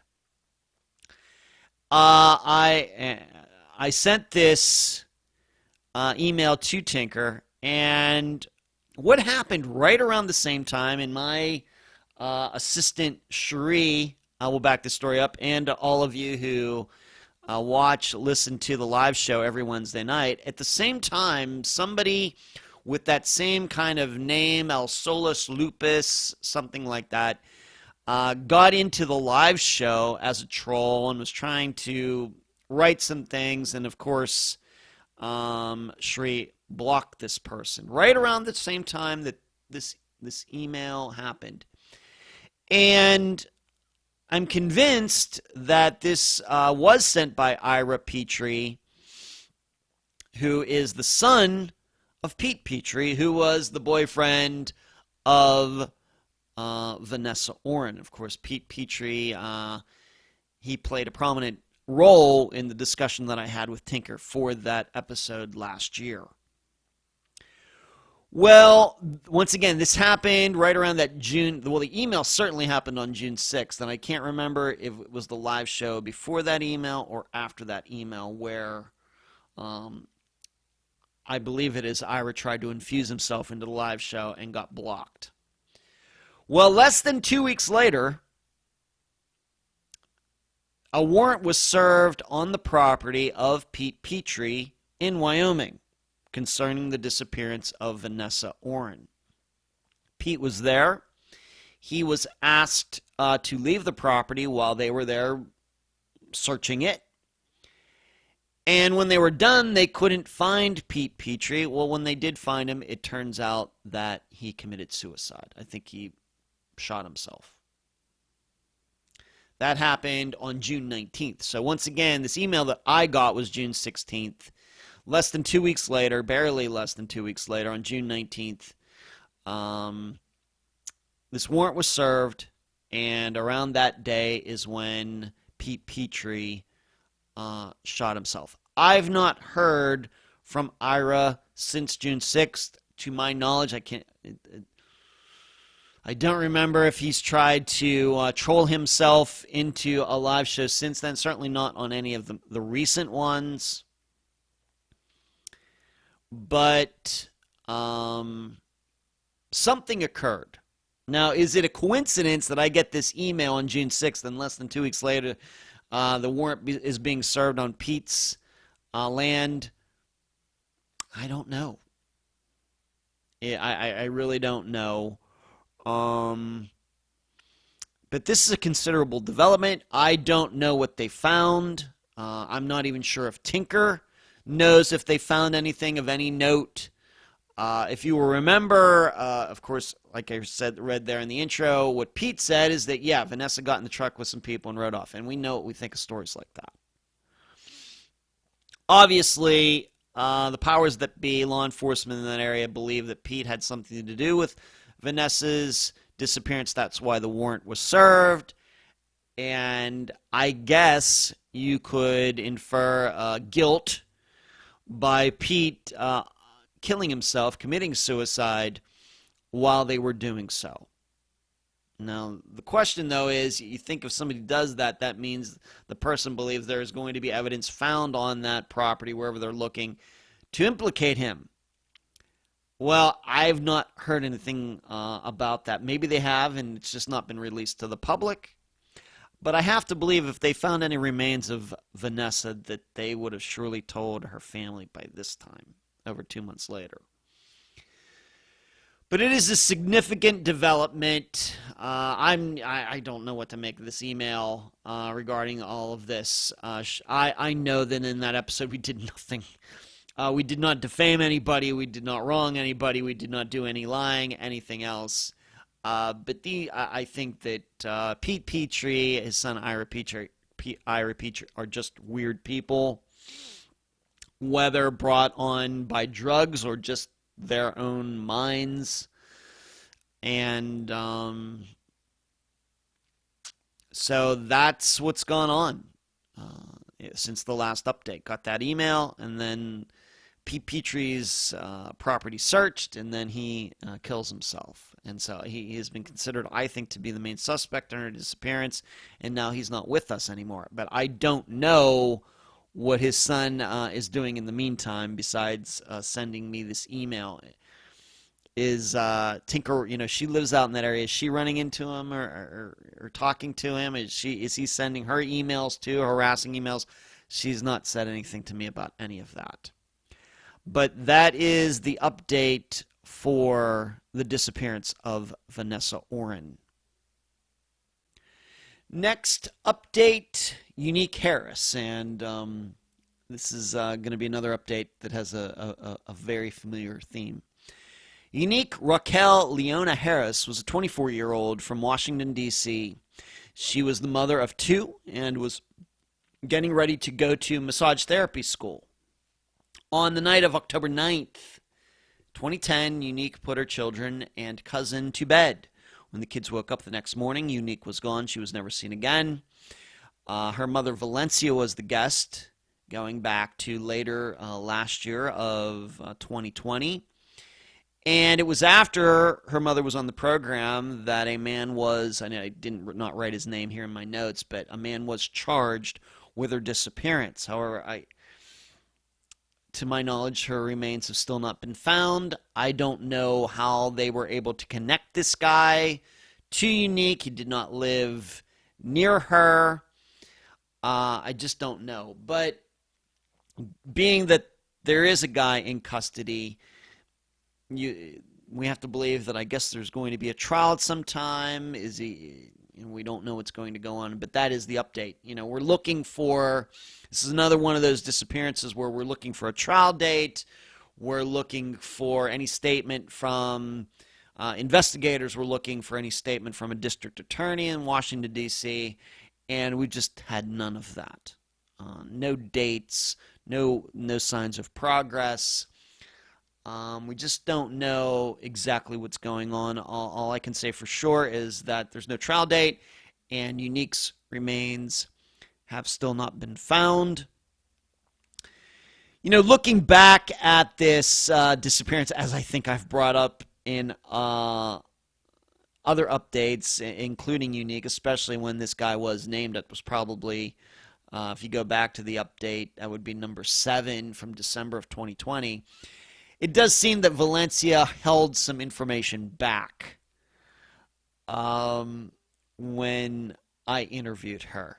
I guess if she wants to do that, she can do that. It's still a big question mark. How did Unique and this guy know each other? If something happened in that apartment where Unique lived, and it does seem now that more information has come out since the episode, once again, these are things that Valencia knew, but she did not mention in the interview, despite my asking the best questions that I could. It does, I think we were right in believing something happened in the apartment, but it's still unclear to me how that guy ended up there. Was it just random? Just walking along the street, walk up to her apartment and did something to her while the kids were sleeping, or did they have a prior relationship?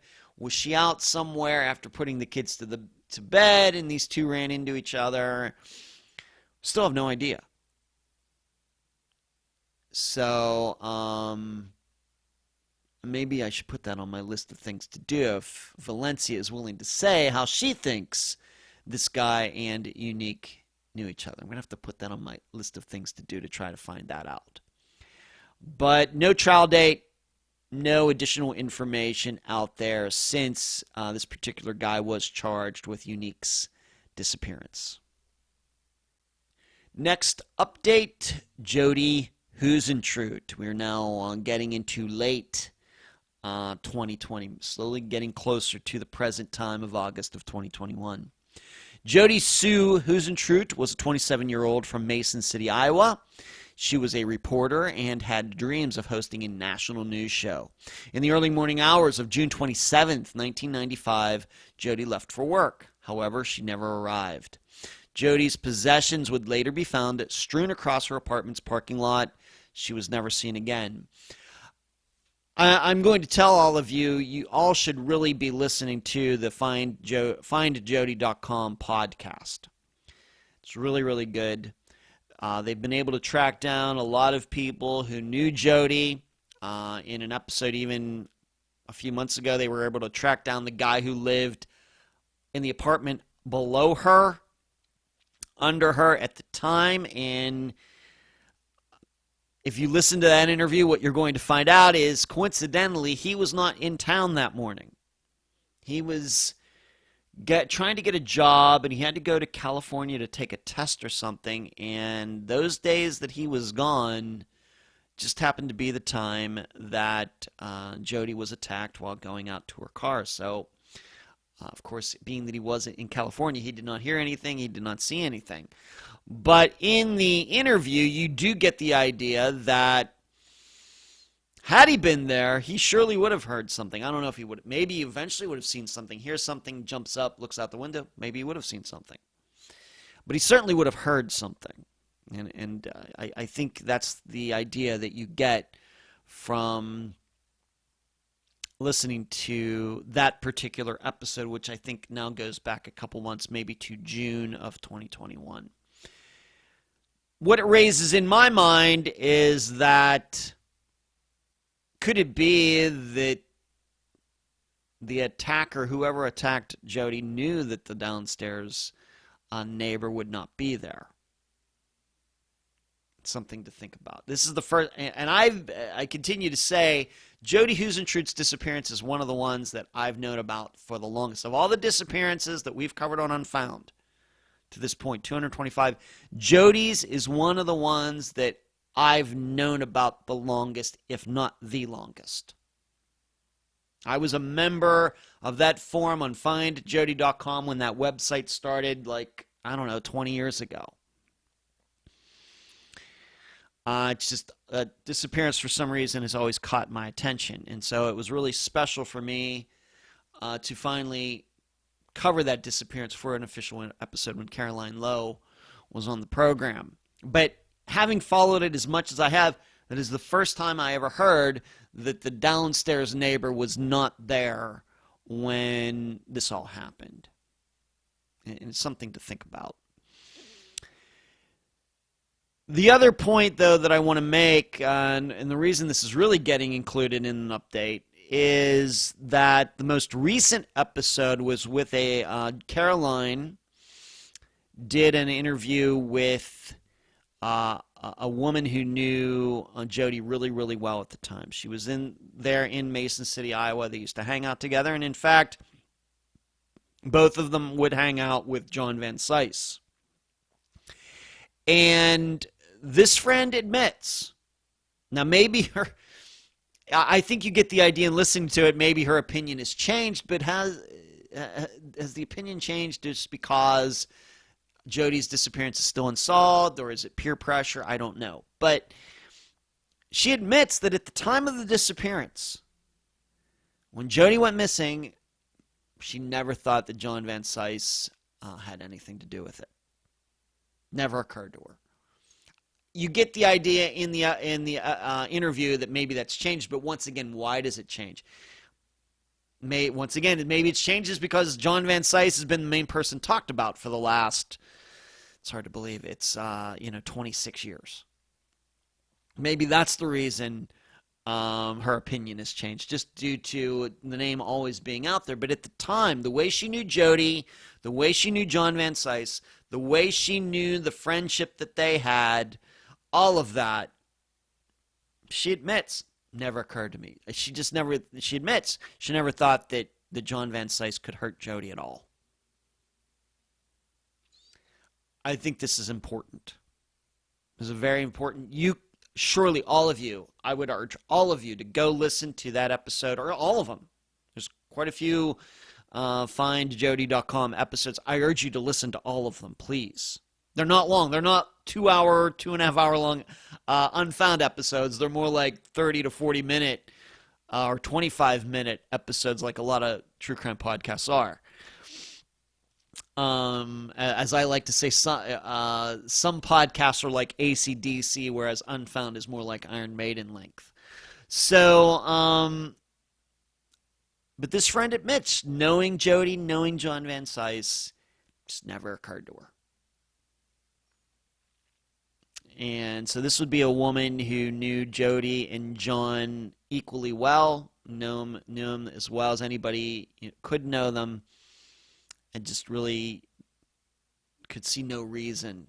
Yes, there was something going on that, yes, maybe John would like to be Jody's boyfriend and all of that, but she thought John was just a decent guy, just a fun-loving guy, was divorced, liked being seen with younger women. And I guess what you also learn is, although Jody was certainly got a lot of his attention, there were other young women around him, including this woman. So it's not like John Van Cise was like, well, if Jody's not going to pay attention to me, then nobody is. It seems like, even though I think he comes across a little strange in some of these interviews and everything, it seems like women liked him. And they liked hanging out with him. Maybe it was just because he had a boat. I don't know. But it doesn't seem like he was hurting for female attention.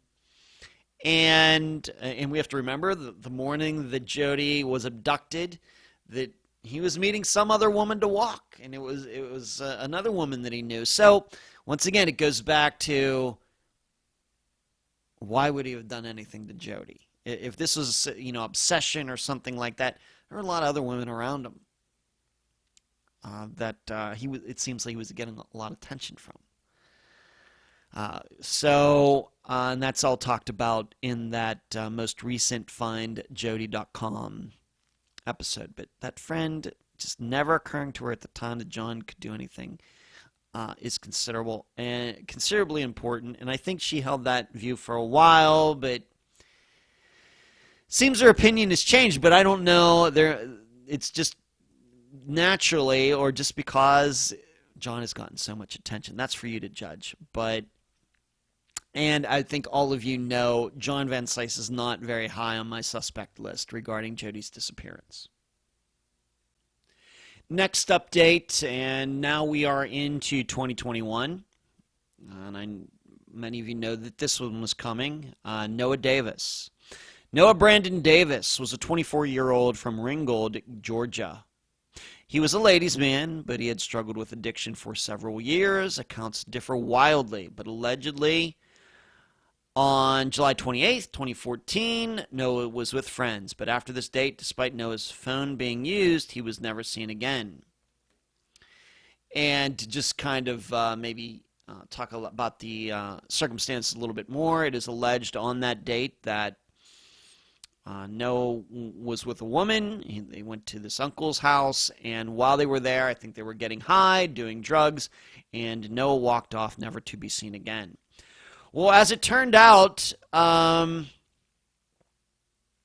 2019, so yes, I'm going back a couple years now. I think it was in April of 2019. Remains were found. I think they were found by luck, by accident.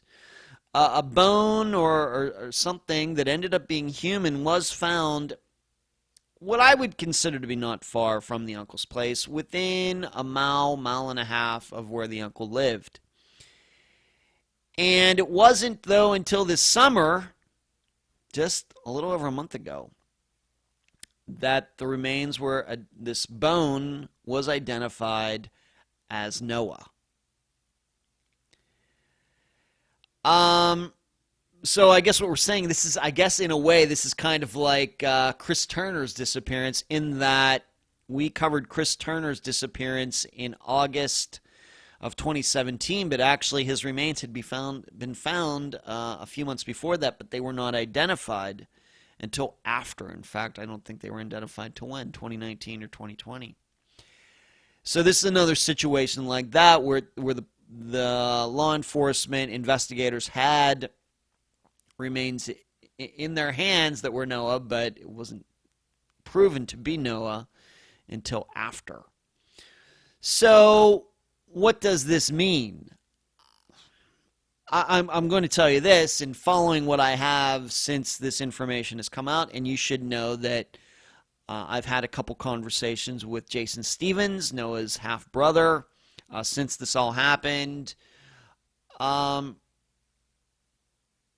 think, now you should know, Josh Wright, who is the person who has been, of course, have done all of the interviews, but was not on Unfound for reasons that I've already stated, sees some sort of conspiracy here. I think if you go to the Where is Noah Davis page that still exists, you will see that. A lot of questions that he's trying to raise up, thinking that there's some conspiracy here. I'm going to tell you that I see none of that.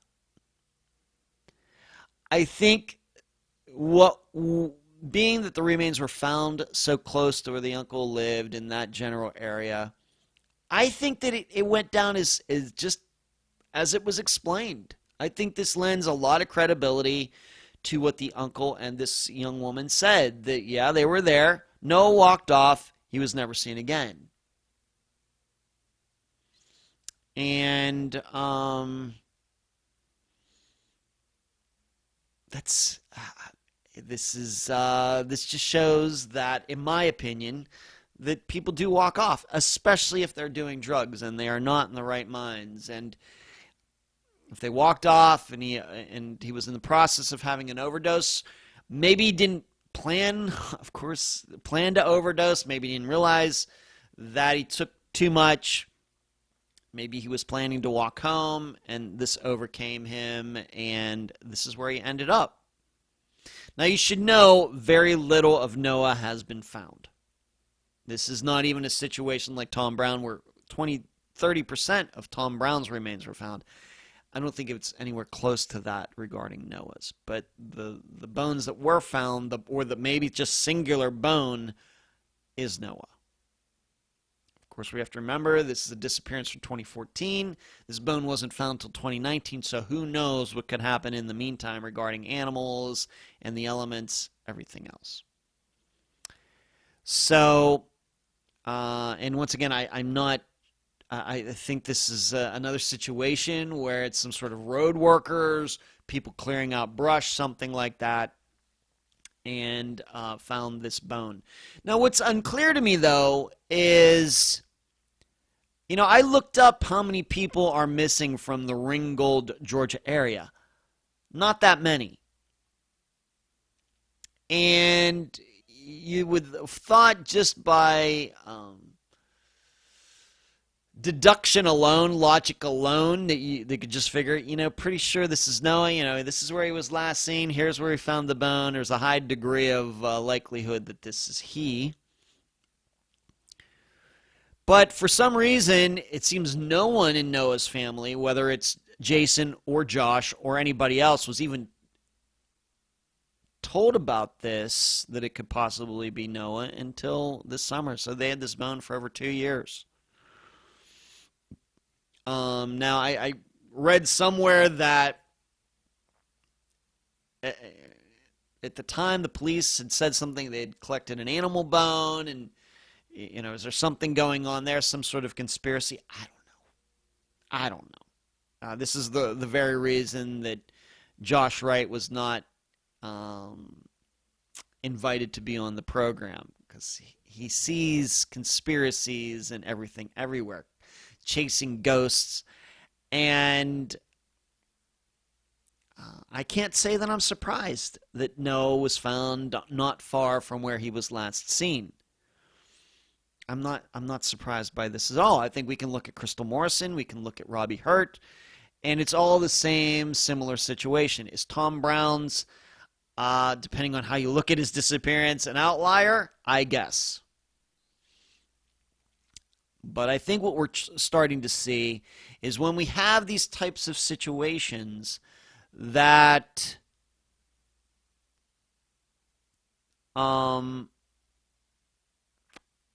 these people are usually found very close to where they were last seen. Last close to their home, last place that's close to their car, their truck, their workplace, this is most common. And this is why I go back to like a disappearance like Jason Landry's.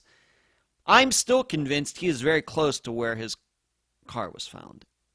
It's just that the searches haven't found him. I'm still very convinced of that, and that's no cut at anybody. I'm not criticizing anybody, but that's what the stats say.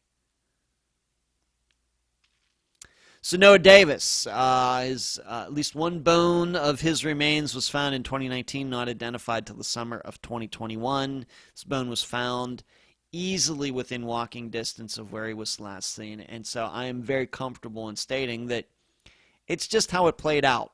He walked off, he had an overdose, he collapsed, he died, and in the process, animals come along, and then a bone or two is found some years later. I see no foul play of any kind in Noah Davis's disappearance and death. Next update, Toby Anderson. So this is now getting very, very close to the present.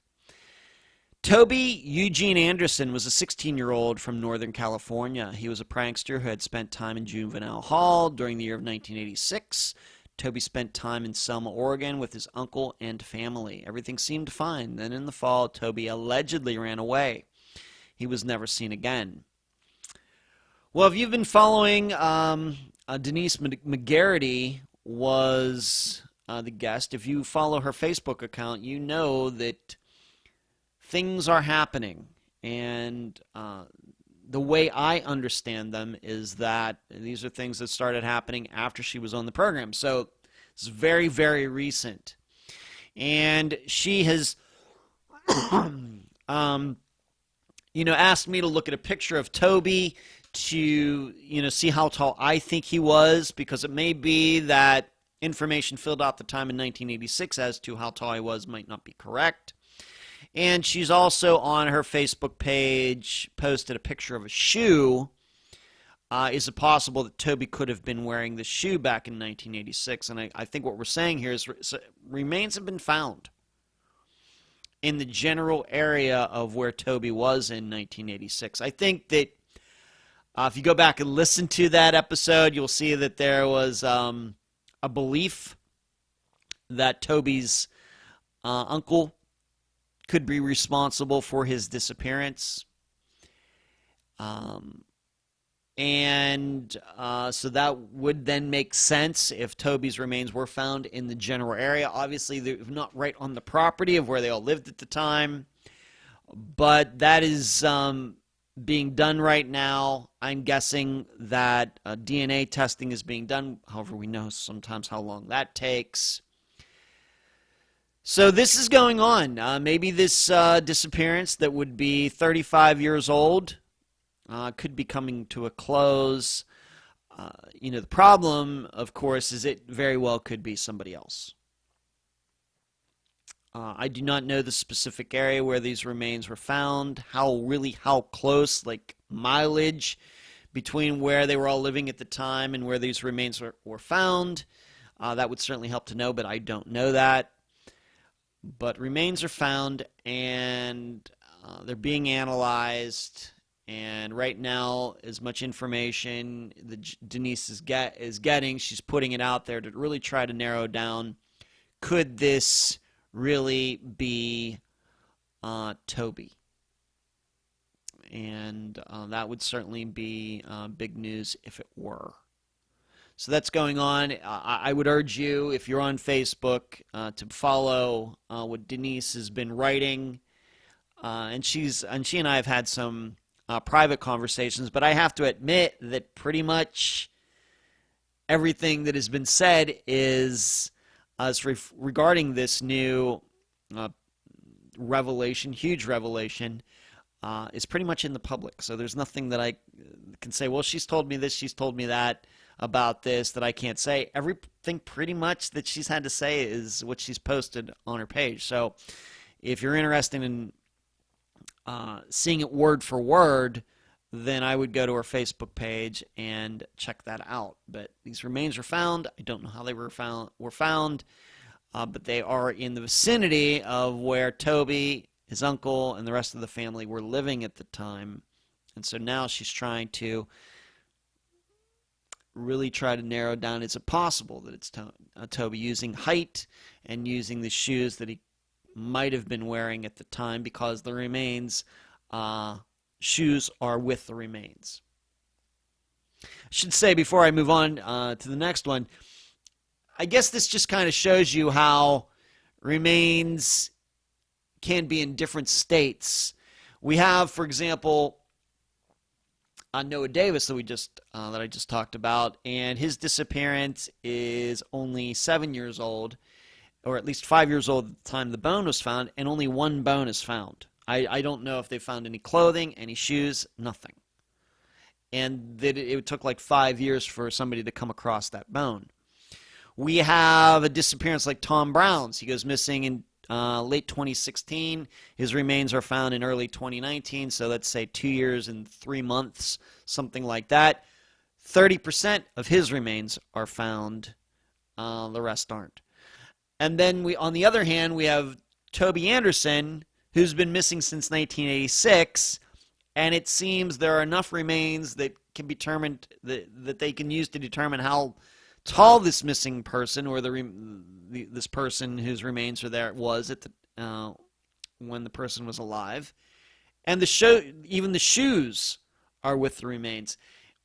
It's just such a wide array of states that we can find when remains are found, from the most minimalist, like one bone on a disappearance that's 5 years old, up to, it seems, most of a skeleton for a disappearance that's 35 years old, with the shoes still being there.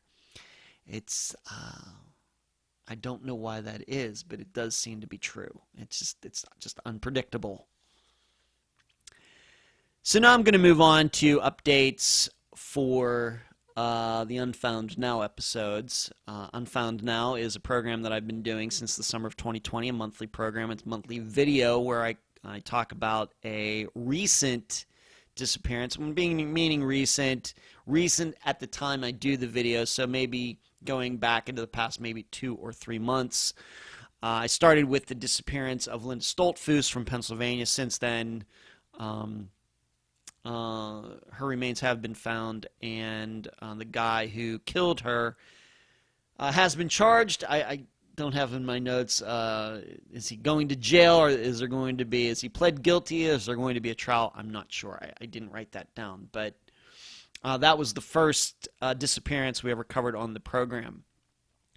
So some updates on a few of these, and then I'm just going to go through the most recent ones since the last update episode, whether there is an update or not.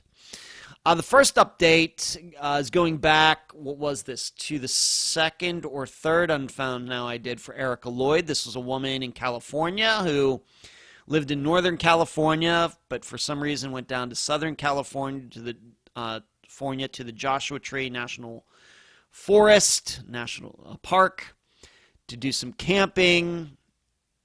I think at the time there was a belief maybe she wasn't totally in her right mind. And I had said that it seemed to me that this was just a woman who something was going on with her, and it just missed, disappearance and then death by misadventure. Her remains were eventually found. If you'll remember, though, that her car was in a different location. It looked like it had been vandalized. And what investigators have been able to determine within the last couple months is that what seems happened is that Erica Lloyd wrecked her car. Whether she was going through some mental episode, whether she was on drugs, but she wrecked her car at one point and then took off into the desert. And then what happened is these two people, David Crough, Krough, and Tiala Campbell, came along and attempted to tow Erica's car away. And they managed, it seems, to get it a couple miles, then abandoned it for some reason. And so when Erica's car was found, that's where people thought she disappeared from. They didn't realize at the time that somebody had tried to steal her car. And that was why eventually when her remains were found, they were a couple months. I just got through talking about remains being found, very close to the last place a person was seen or very close to their car. This is why in Erica Lloyd's situation, her remains were found over 2 miles away from her car, when really it does seem in retrospect that where she wrecked and where her remains were found were very, very, very close to each other. And in fact, I suppose we could look at a scenario where Erica might have been trying to commit suicide by wrecking her car and was not successful in doing so. And maybe she had some injuries and stumbled off instead of just dying upon impact. We could think about it that way. Like I said, it does seem that there was something going on with Erica emotionally, mentally at the time. But there are no allegations that David or Tiala caused Erica to wreck. No allegations of that. It just seems that they were trying to be opportunistic and seeing this car there that had been damaged, and they were going to try to maybe take it away and part it out. Maybe they thought that it had been stolen or something, and somebody went for a joyride and just wrecked it there, and they did not realize that the car was part of a missing persons case. But still, they're being charged with what they did. So I think this kind of brings to a conclusion what went on with Erica Lloyd. I think that all these loose ends, once again, in my opinion, have been tied up. Erica was going through something at the time, went down there, mentally troubled or whatever was going on, was in her car, wrecked her car, stumbled off, died. These people came along, attempted to tow it away, were not successful doing so, maybe because the wheels on the car were messed up, and her car were messed up. I don't know. But they kind of left it, I guess, right in the middle of an intersection. It could not be avoided, and that's how it was found. So that then explains why the car was some distance from where Erica's remains were found. If you'll remember, Erica's remains were found by accident. And so that is the update for Erica Lloyd. Next update, Alan White. And I guess this continues a theme. This is an Unfound now that I did late last year. In fact, I remember exactly where I was. I was at a disc golf tournament and did this Unfound now from a hotel room. I was playing at a tournament in DeBary, Florida, coincidentally where I was last week.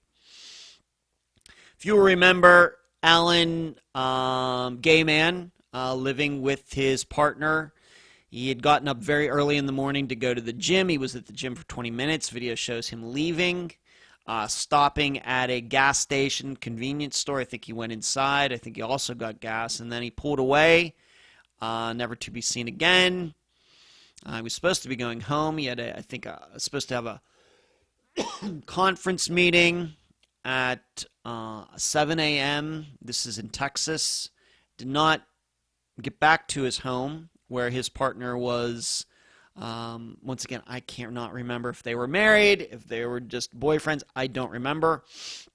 But where his partner was waiting for him, and Alan never arrived. This other man ended up going out trying to find Alan, could not find him. Eventually, Alan's car, it was a rental car he was using at the time, his own car was in the shop, was found quite a distance away on the other side of town, very close to this college campus called Paul Quinn College. But some searches were done. He was not found. But then this summer, his remains were found on near the campus in some woods. And it sounds to me like many other situations, these remains were found by accident. And as was just mentioned with Erica Lloyd and Noah Davis and these other disappearances that I've just mentioned, I guess, in this update, his remains were not that far from where his car was left. And this disappearance and death is now in the hands of the homicide department for Dallas, Texas. I'm not sure anybody is really surprised by this, given the circumstances. Now, what is unclear is if there was foul play or not. There is a belief out there, one I could certainly sign up for, that was Alan meeting somebody else. Did he have another man in his life? Did he have a woman in his life? I don't know. That he was going to meet this person and something happened between them when he showed up. What has caught my eye from the beginning, as a guy who, although I don't get to the gym as much as I used to, it's always weird to me that somebody would get up in the morning really, really early, go to the gym, and just be on the treadmill for 20 minutes. To me, if somebody's getting up that early, if you're just going to go to the gym to go on a treadmill, why not just walk around your neighborhood? Why get in your car? Why drive to the gym? How many minutes is it going to take to walk in, set the treadmill up, and then you only are on the treadmill for 20 minutes and you're done? By the time you drive to the gym and are walking on the treadmill, you could have gotten your 20-minute walk in just walking 2 times around the block near your house. So that's really sticks out to me. And could it be that he cut his gym workout short because he was going to meet somebody, and then he would have said he was at the gym for that entire time when really he was only at the gym part of the time, and the rest of the time he was meeting somebody else. So when he would get home at his usual time, his man would think, oh yeah, he was at the gym all the time, when really it was at the gym partially of the time and he was seeing another person part of the time. And it's not totally crazy, because that's usually how people do it when they cheat on their significant others. They say that they're one place, and actually they were, but they said they were there for 2 hours when really they were only there for 1 hour.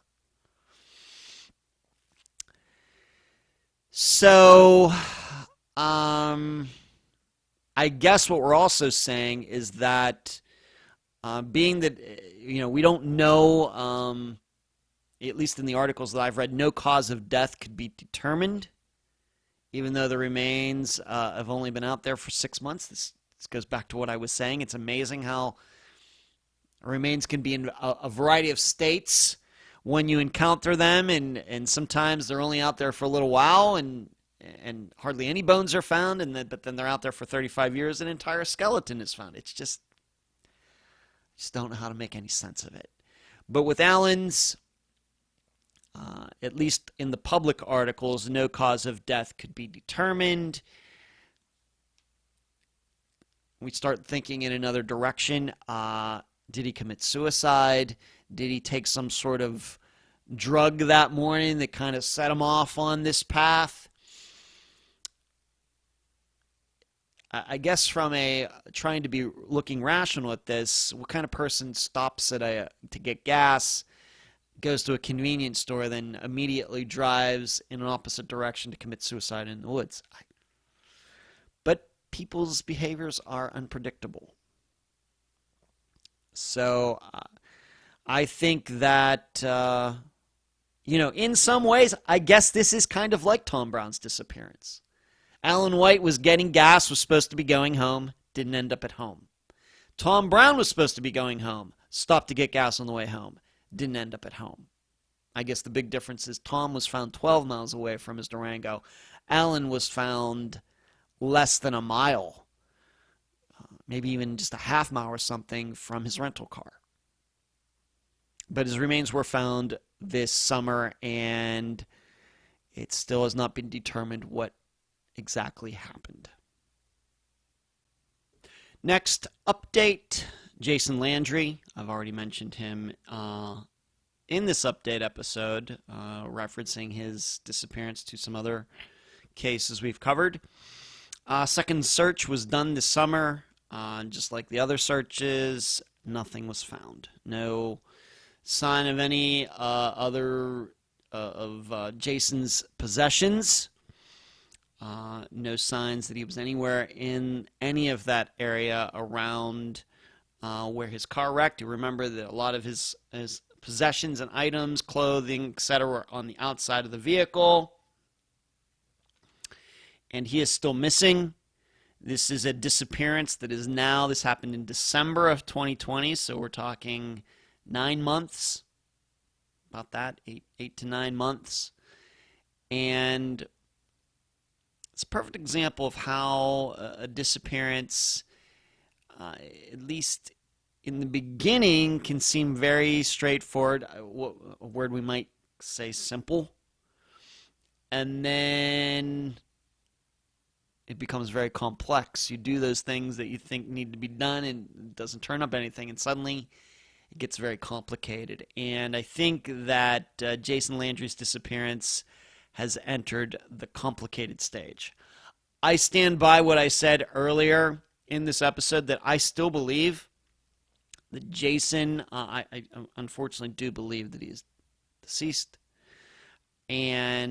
but that his remains are in that area right around where his car is, even though I know that searches have been done.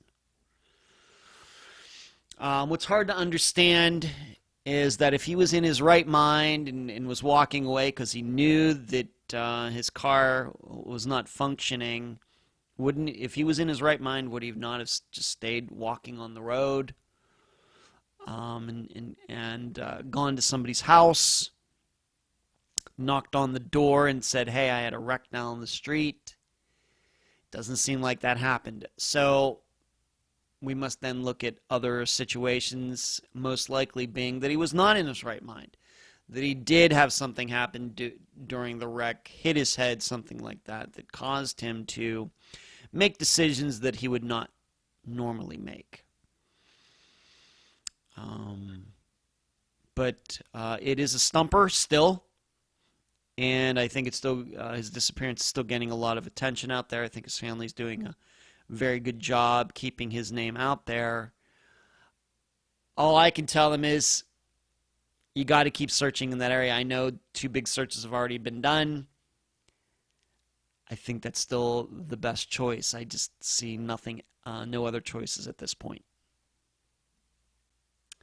Next update is Aaliyah Scheibel. This is once again an Unfound Now that I did earlier this year, and I'm happy to say there is a good conclusion to this one, and in fact it just occurred within the past week here at the end of August of 2021.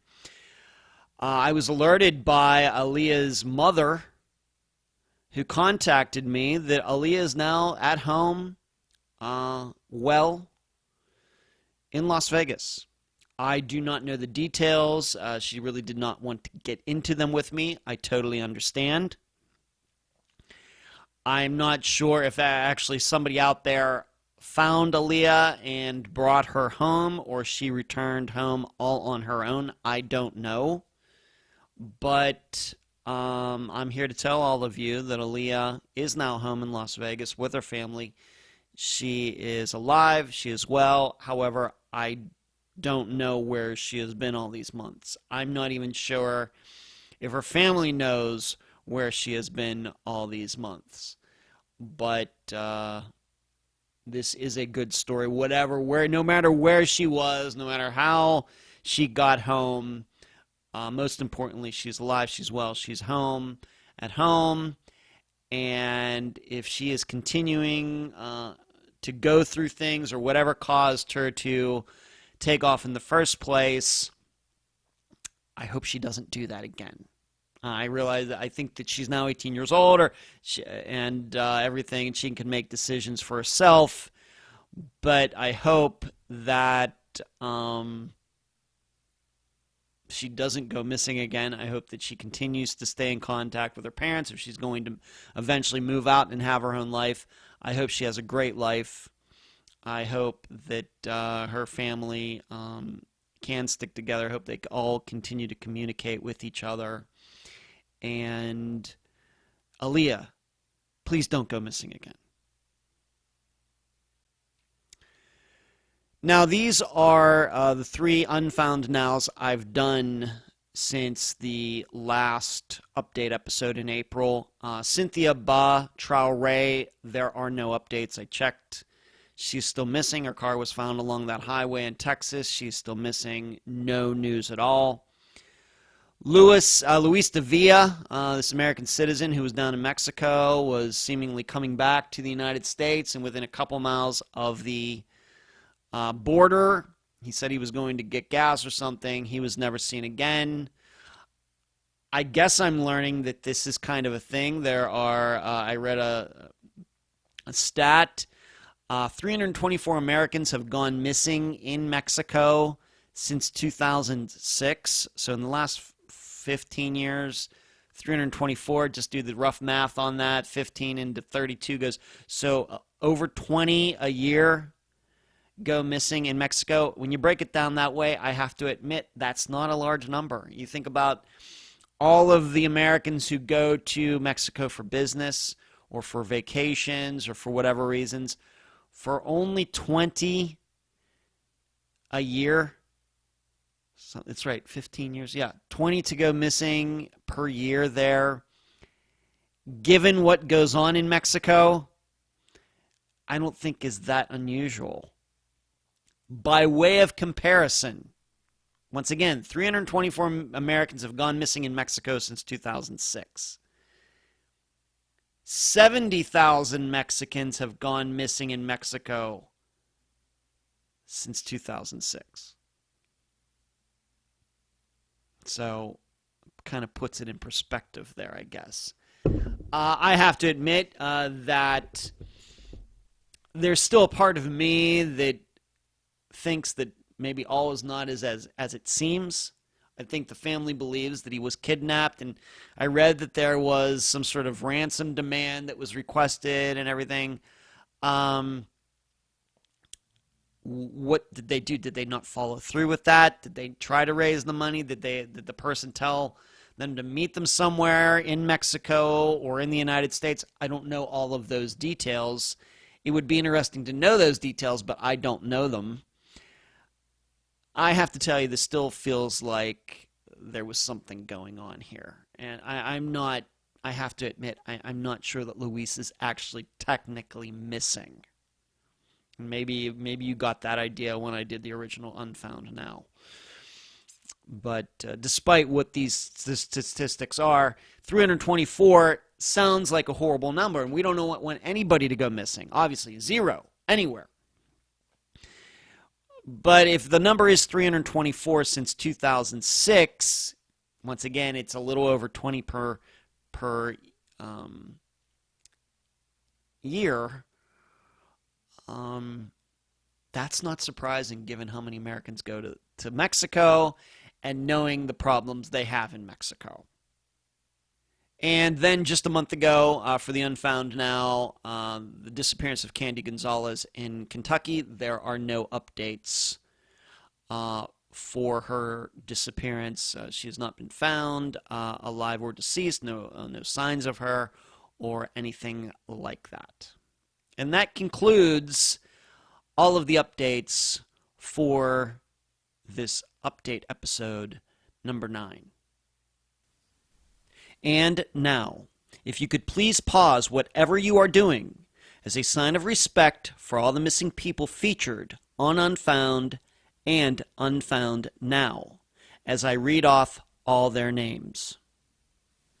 Suzanne Lyle, Jason Jolkowski, Jesse Foster, Rosemarie Gayhart, Ben Padilla, Kelly Rothwell, Joshua Guimond, Donnie Smatlack, Andrea Bowman, Robin Abrams, Regina Marie Boss, Christopher Hyde, Jeff Nichols, Rebecca Gary, James Walker, Teresa Butler, Charlotte Paulus, Lola Catherine Fry, Eric Franks, Jeff Joseph, Donna Mikolenko, Dave Medott, Kent Monroe, and Omar Shearer, Claudia Wells, Peggy and Patty McDaniel, Shannon Turner, Brandy Wells, Cleshindra Hall, Ronnie Russell, Esther Westenbarger, Shane Fell, Ashley Eifert,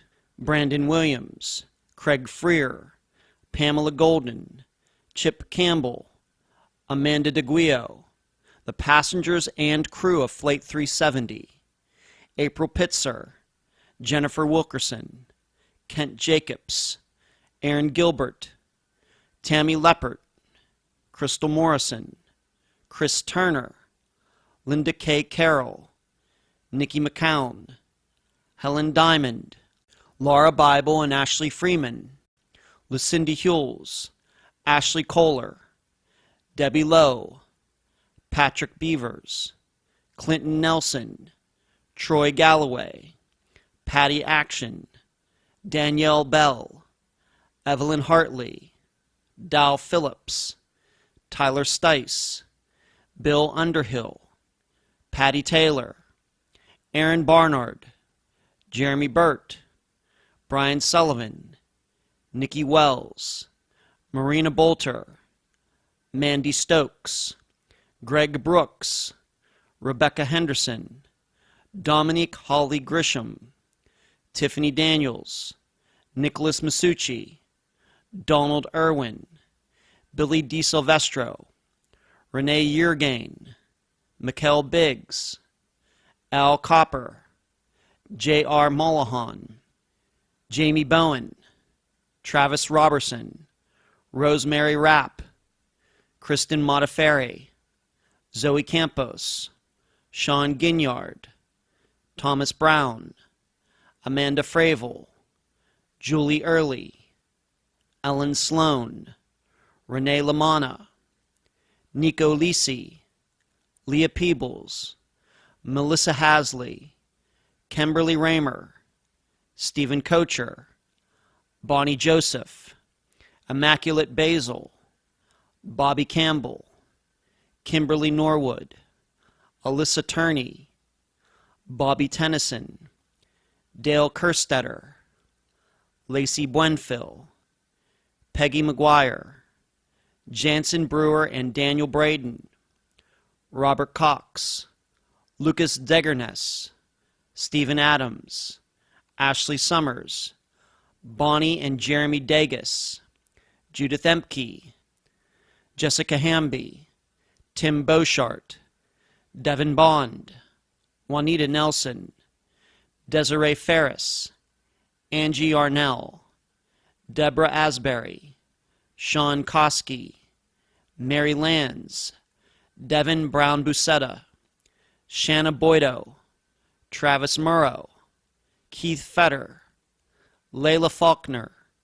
Megan Lancaster, Kelly Sims, Jack Hemby, Barbara Frame, Dorianne Myers, Austin Pivo, Christine Hamilton, Monica Appleton, Jonathan Estes, Molly Miller and Colt Haynes, Donnie Martin III, Kamisha Hollis, Lisa Wallace, Tammy McKittrick, Julie C., Stephanie Clemens, Andy Chapman, Trevor Nichols, Tiffany Johnson, Tyler North, David Kesey, Lucero Princess Sarabia, Brandy Myers, J.L. Hamblin, Bradley Allen, Timothy Guy, Ronald McNutt, Cameron Remmer, Tammy Arthur and Chad Peters,